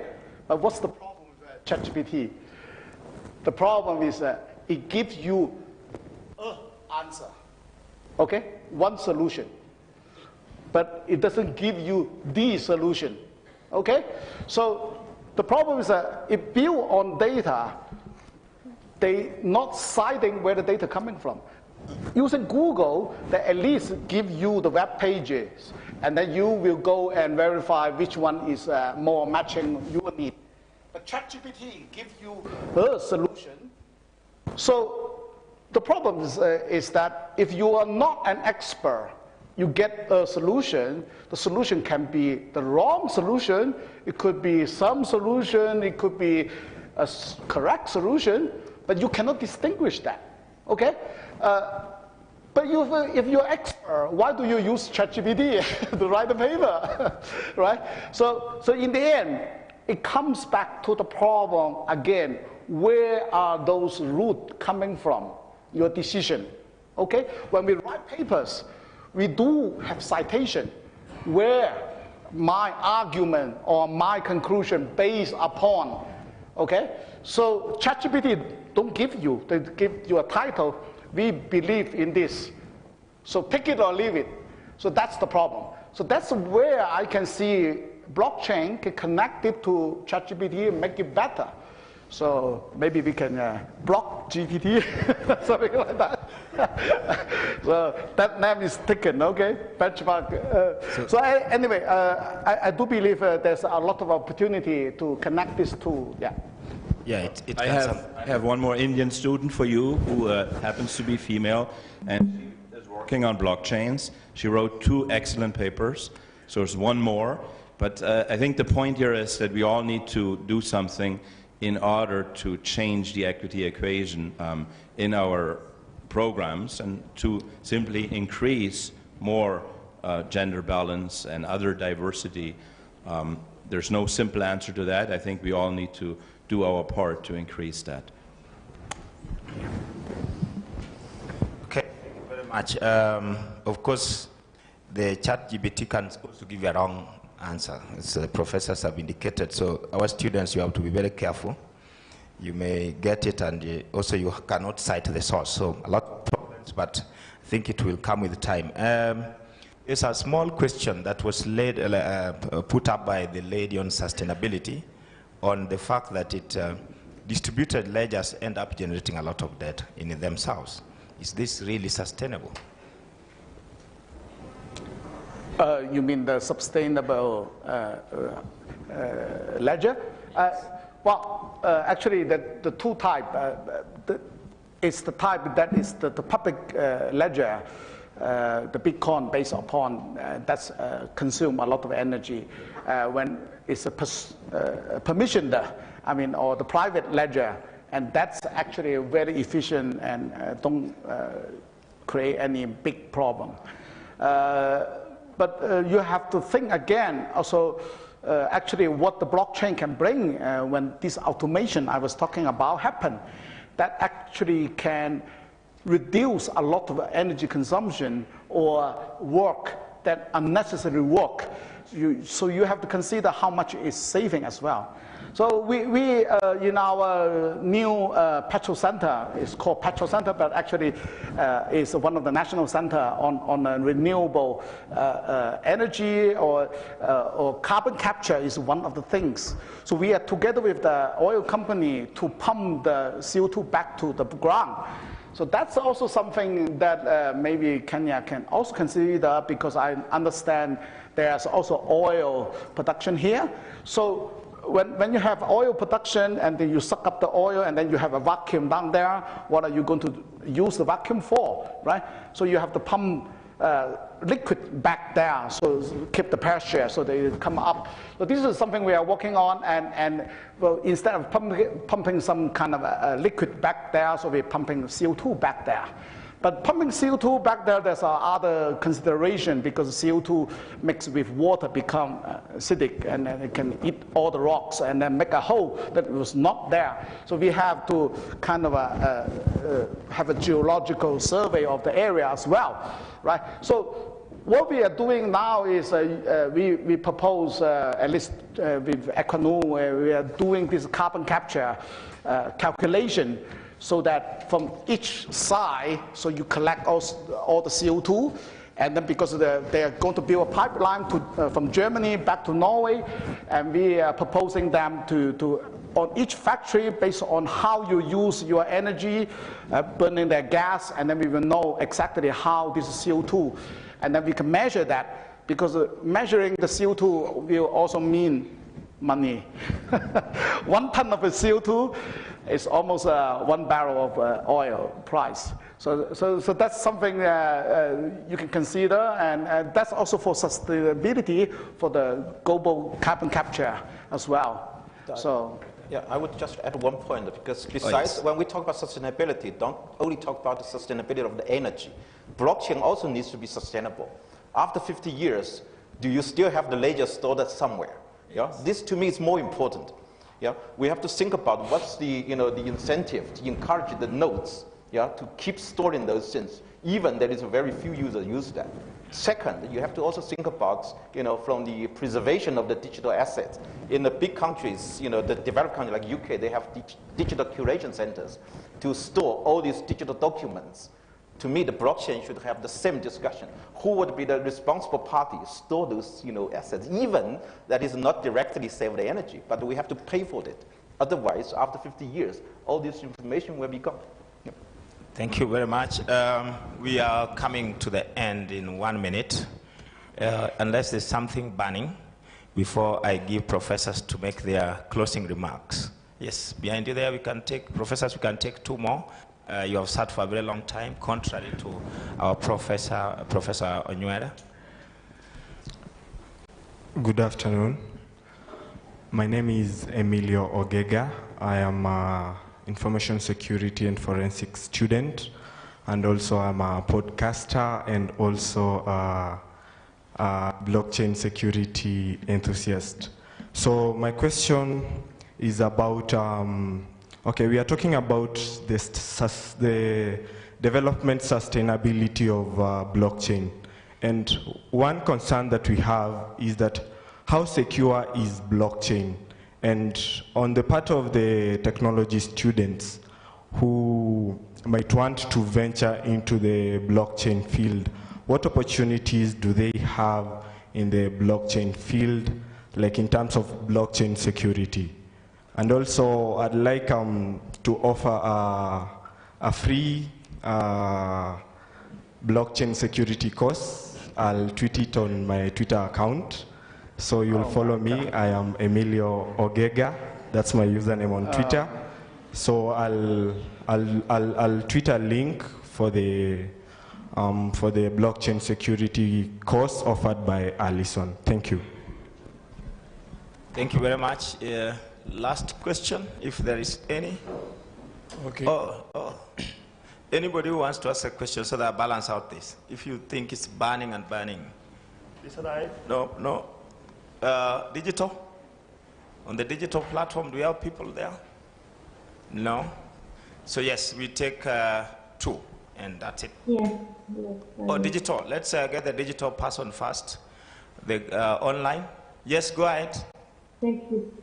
Thank you so very much for this opportunity. I am Dr. Mary Manzea. I just want to ask, what is the representation of African colleagues in your innovation? Because you are selling to others. Sorry, Daktari, we are not getting you. Can you be a bit loud, or is it our end? Daktari, please take it again. Thank you so very much. Good afternoon. And I want to ask, what is the representation of African colleagues in your innovation of cryptocurrency?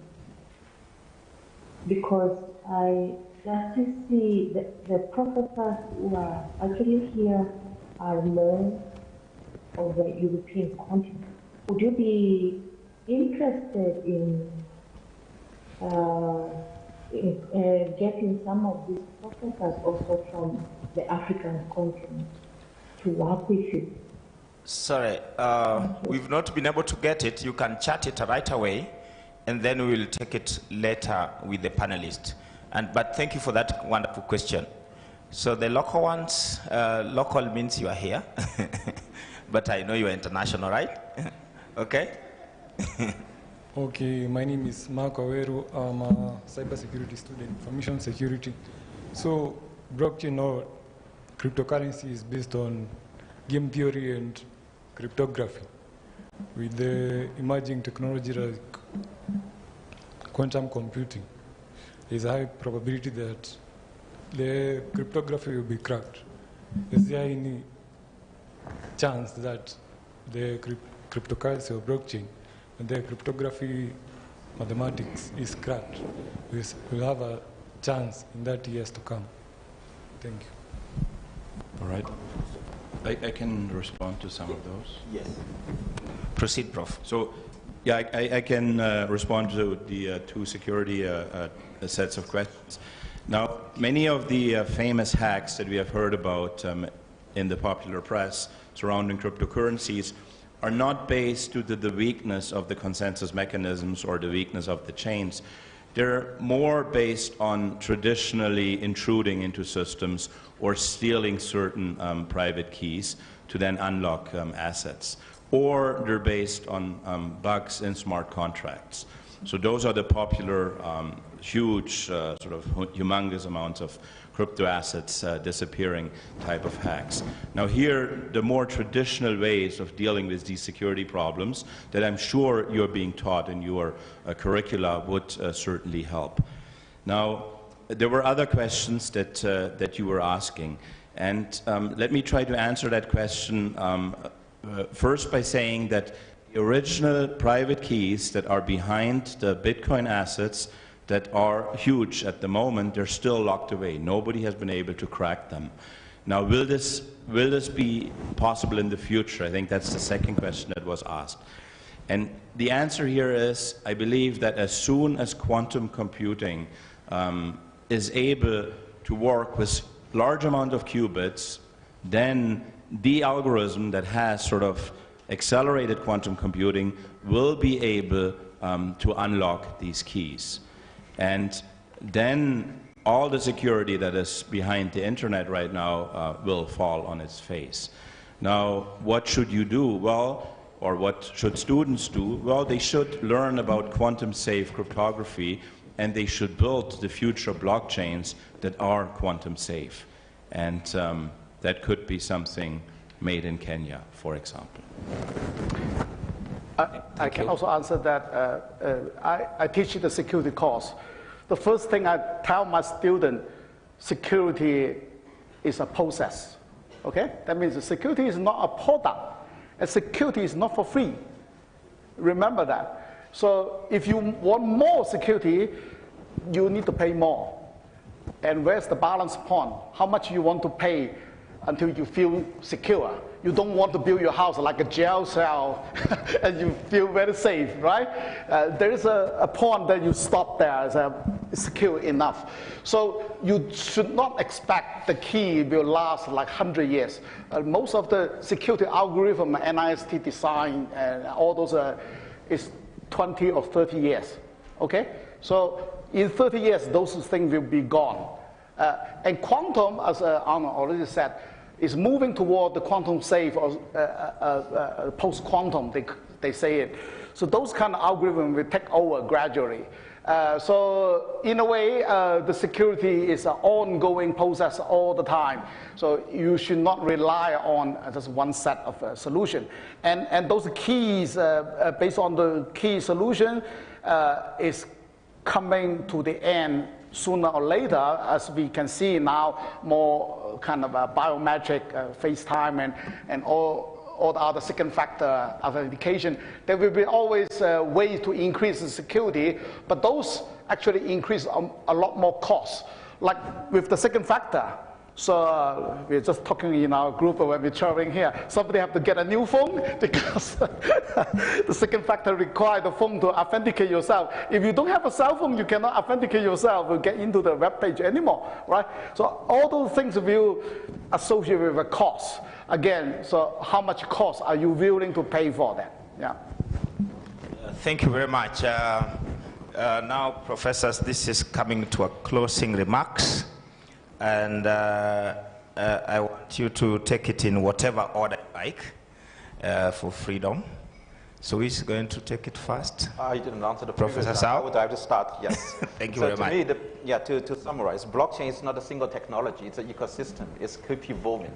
So we have to treat technology also in that context. Don't think this is just the only one, whether called it blockchain or not. It's actually a combination of many things. And for the sustainability, you also have to think in that way. Yes. Thank you. All right, maybe to summarize, what I want you to remember is that not all blockchains are equal. There's fundamental differences in how these chains are architected, and I think in the discussion we have touched upon some of these points. So what you hear in the popular press is not necessarily what the blockchains of the future should look like and how they should operate. Now, we've also heard about many interesting research questions. I know that's more a business school here, but from an engineering perspective, from a computer engineering perspective, there's many challenging issues. How to represent the physical object on the blockchain. That was one problem we came across. The second problem we saw is the ledger state being very large.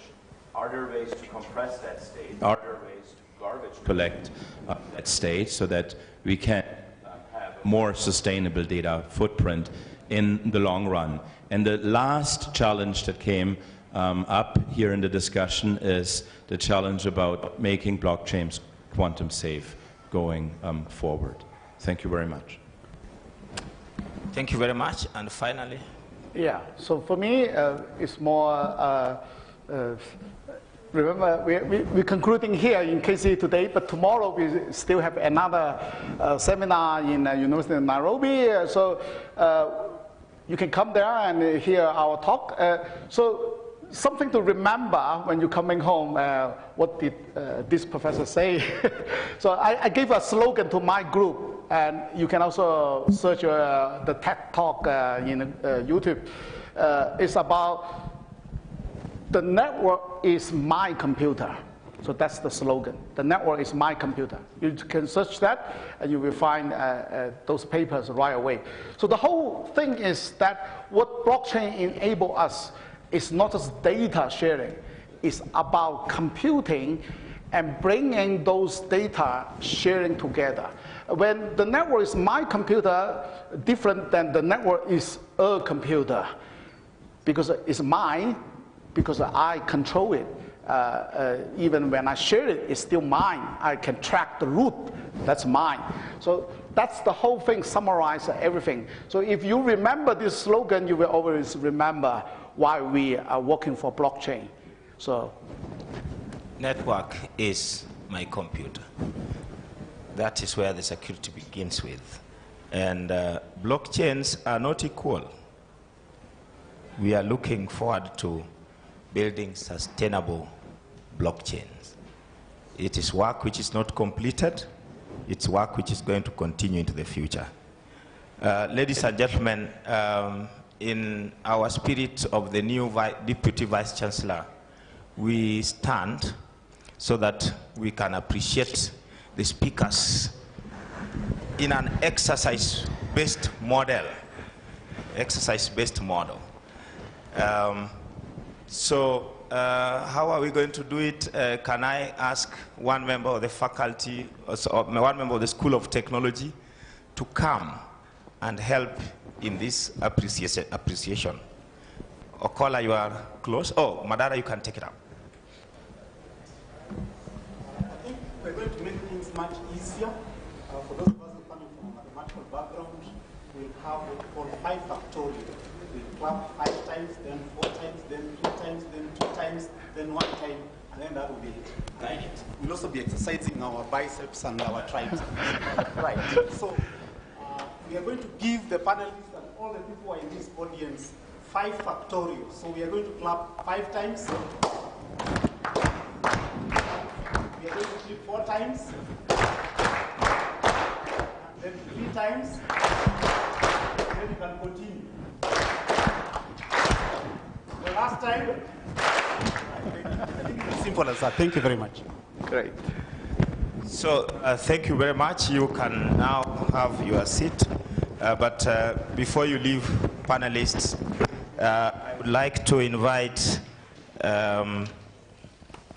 Professor Nyumera, who will come on to working with Professor Bagakas to conduct the last part of this part.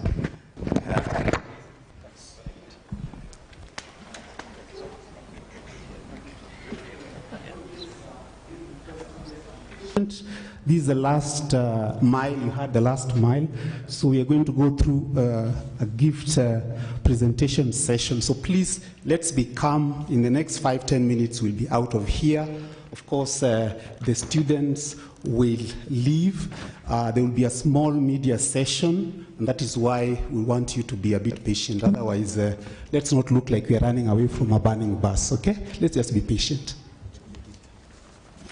And also because the students have asked a lot of questions, they have used a lot of energy, there's something outside shortly, yeah? So that we manage that. Is that okay? Yep. Yeah. I think, Professor Ojwang, you can move over this side so that we capture these at the background. Yep. Yeah. The KCA background. Very good.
I think my work is now simpler.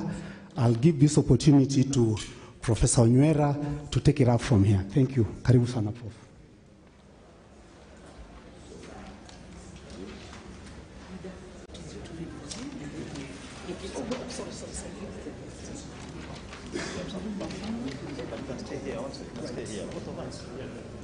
Right.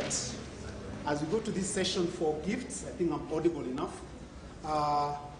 First goes to Royal Norwegian Mission in Nairobi. Ambassador, welcome.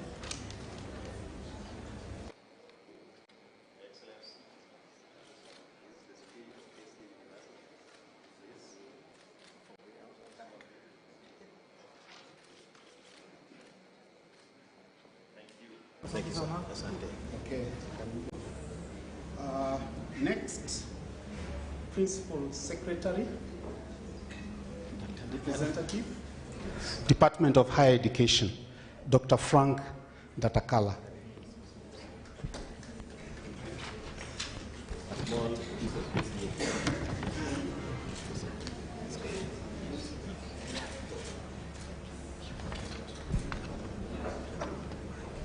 Third goes to Professor Ziming Zhao.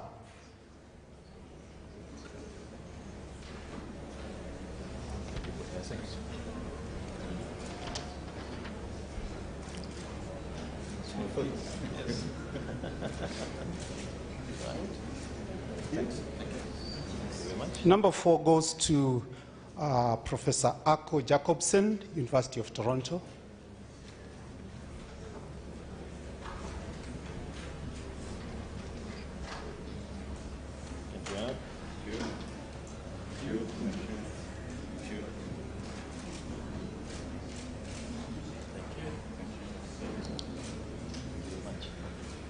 Number 5 goes to Charming Pong. You'll excuse me for my pronunciation.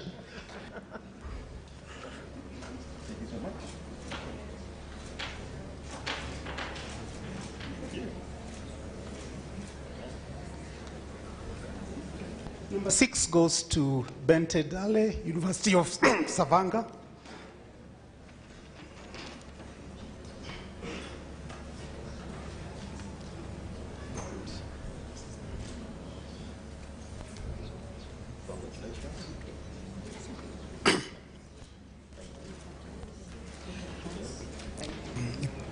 Number 7 goes to Doug Hoverragen. Excuse me for my pronunciation. I'm reading like I'm reading Swahili.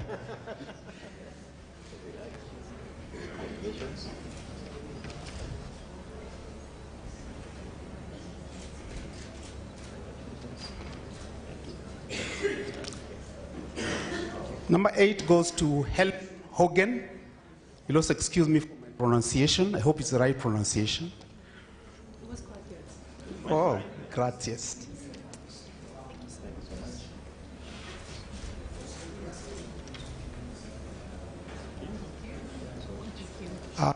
Number 9 goes to Astrid Elizabeth, again from University of Stavanger. Again, excuse me for my pronunciation.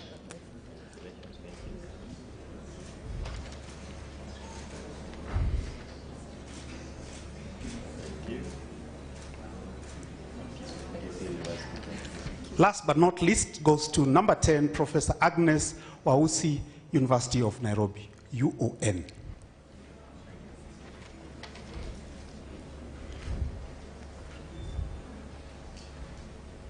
We are very happy to be collaborating with you. Thank you, sir.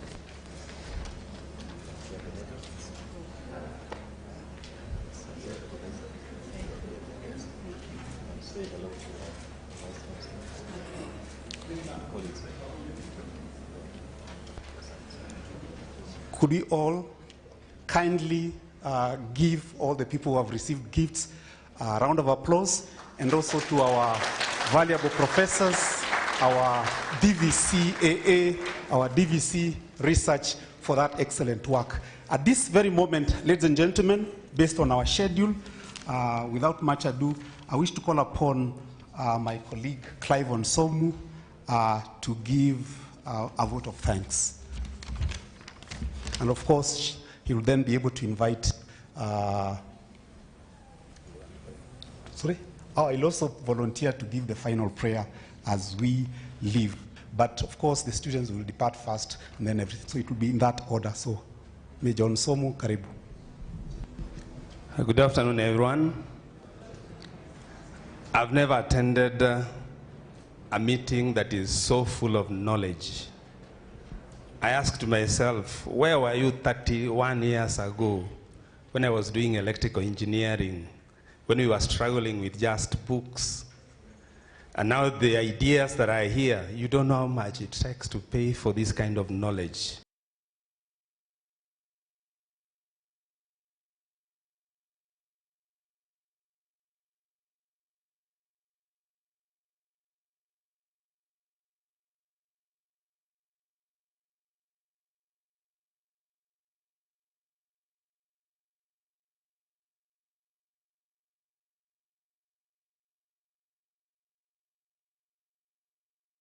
Us with is the possibility of exploring and looking at things. The only thing that stood out for us was that School of Technology, we are being considered School of Business.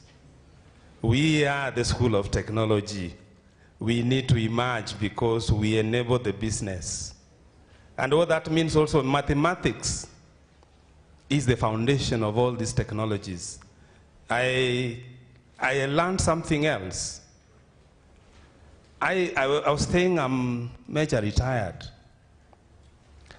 I thought I have experience of 13 years, but actually I have experience of 13 years that has lasted 18 years. So to the professors, they are currently practicing. Their experience lasts the lifetime. That means they keep on adapting. What they learned, they are still learning. So as I conclude and say, it was not my speech, but I wanted to bring out that we don't take it for granted. They traveled this far to share their knowledge. It took a lot of effort, took a lot of a sacrifice for us to absorb. So our take home is that knowledge will keep on being disseminated. Please take it and use it. Thank you. My duty is to give you the vote of thanks. I start with Your Excellency, Raya Ann Shah. I'm trying to pronounce it right. We thank you most sincerely. We want to express our gratitude to the people of Norway and NORPAT, because without them, this could not have been possible. They sacrificed, they provided their finances. When you go back, please pass our gratitude. We hope this is a continuing process. Professor Bitangendemo, Professor Ziming Ezau, Professor Jacobson, Professor Rong, we do not take it for granted, the sacrifices you have made. We hope that this is the beginning that we'll explore. I've had the security background. I have a security background. My interest is in cyber fraud. And I hope that from here we can collaborate and learn a lot more and share. You've taken your time. The knowledge you have disseminated is appreciated. We will use it, we'll continue to impart to our students, and we'll also continue to collaborate with you. Thank you very much. Dr. Frank Ndakala, I thought it's Ndax. Thank you for representing the Principal Secretary. Without you, research might be inhibited. We hope that this has opened a door for KCA University to collaborate with the ministry and also open other opportunities for us to grow in our research endeavors. This could not have been possible without Liwa and Professor Willis Dembe Williams. We appreciate because he started the journey. He might not be here with us at this point, but this journey started through his collaboration, linkage with industry. And it has been a long time. And our students have benefited from it. We thank you most sincerely with Liwa. The management of KCA University, the Vice Chancellor, the DVCs, and the management. We thank you most sincerely for availing the venue, for planning for this event, for providing the resources, for coordinating everything. We do not take it for granted. The staff of Rio, we thank you most sincerely because you took time, you started a long time ago to plan for this event. It took a lot of sacrifices. We appreciate that. The management of the School of Technology and the staff of School of Technology and our students, thank you, because this could not have been possible if you were not here. We are honored that you asked questions that also prompted my mind, and I said, I need to learn more, because when I go to class, I have to be more prepared, because the student I'm teaching knows a little more. So I have to be prepared. If I don't know, I have to say, I'll find out. Thank you, our guests. University of Nairobi. Most of us are children of University of Nairobi. As I said, 31 years ago, I was in the Department of Electrical Engineering, University of Nairobi. It has remained the mother to many universities. But now we have grown. We appreciate that we are brothers and sisters, that we are collaborating now. We hope that as we continue, you have charted some territories. We hope that this will go a long way in bringing in further collaborations between us. Because as you produce your children, they go out, they produce more, and at the end of the day, we grow, and that's for the betterment of our country. We thank you most sincerely because you have collaborated with us, and we hope this will continue. Our guests, we thank you most sincerely. The press, we do not forget you. This is streamed live. This is coming at a time when everything is digitalized. Everything is being put out there. We thank you most sincerely because we hope that you report objectively. Because in 2008, I attended a anti-plagiarism conference. And one of the students said, one of the participants said, sometimes is it plagiarism when a lecturer takes the work of his student and goes to publish as his own and pretends? And isn't that plagiarism? The next day when I saw in the papers, it was written, lecturers are nowadays taking students' projects and publishing. The context is very important. We thank you because we know that you are objective, and we acknowledge that you play a very important role in informing and in disseminating information. Thank you most sincerely. I take this opportunity to thank everyone who came for the event, and we hope there will be many more. The collaborations will continue, and may God bless you all. It's now my honor to pray, to have the closing prayer. So I might ask you to stand. We've been sitting for a long time. I'll try to be brief. Let's pray. Our Heavenly Father, we thank you for this day. We honor you and we glorify you because, Lord, you have made this possible. You have enabled us, our guests, to travel from far and wide and come for this event. And we appreciate the knowledge they have disseminated. May all that we have gathered be to your glory. May we use it to better humanity. May more collaborations come our way so that, Lord, we'll continue to acknowledge that we are a connected world, that we'll continue to do what is right, even when everyone else seems to be doing what is not right. We hope that, Lord, you'll continue to guide us. Father, bless their families because they have traveled far and left them behind. May peace prevail in their homes. May everyone present here as we disperse, bless us in your mighty way. In Jesus' mighty name we pray and believe. Amen. Thank you. I think a seat, give him a round of applause as we start moving out in that order. So I will request the students first to depart so that we don't look like we are scrumming at the door, and as we organize on the press to talk to some of our key guests, because as you said, stream live on radio, so it's important that the people who are here, the opportunity to be. So please, guests, you can be seated so that the press can give us order in they want this to be done, then we can leave this room. I beg, we have our seats. We are almost done. So press.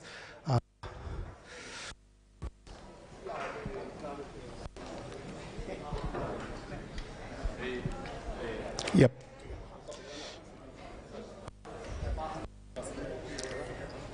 Yep.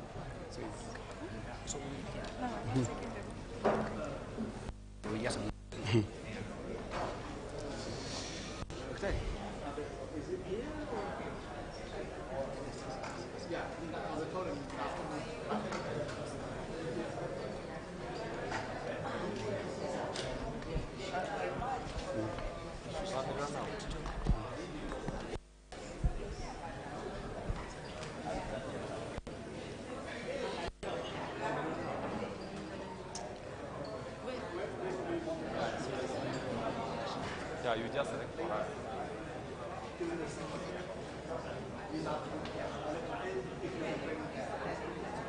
Hmm? Hmm.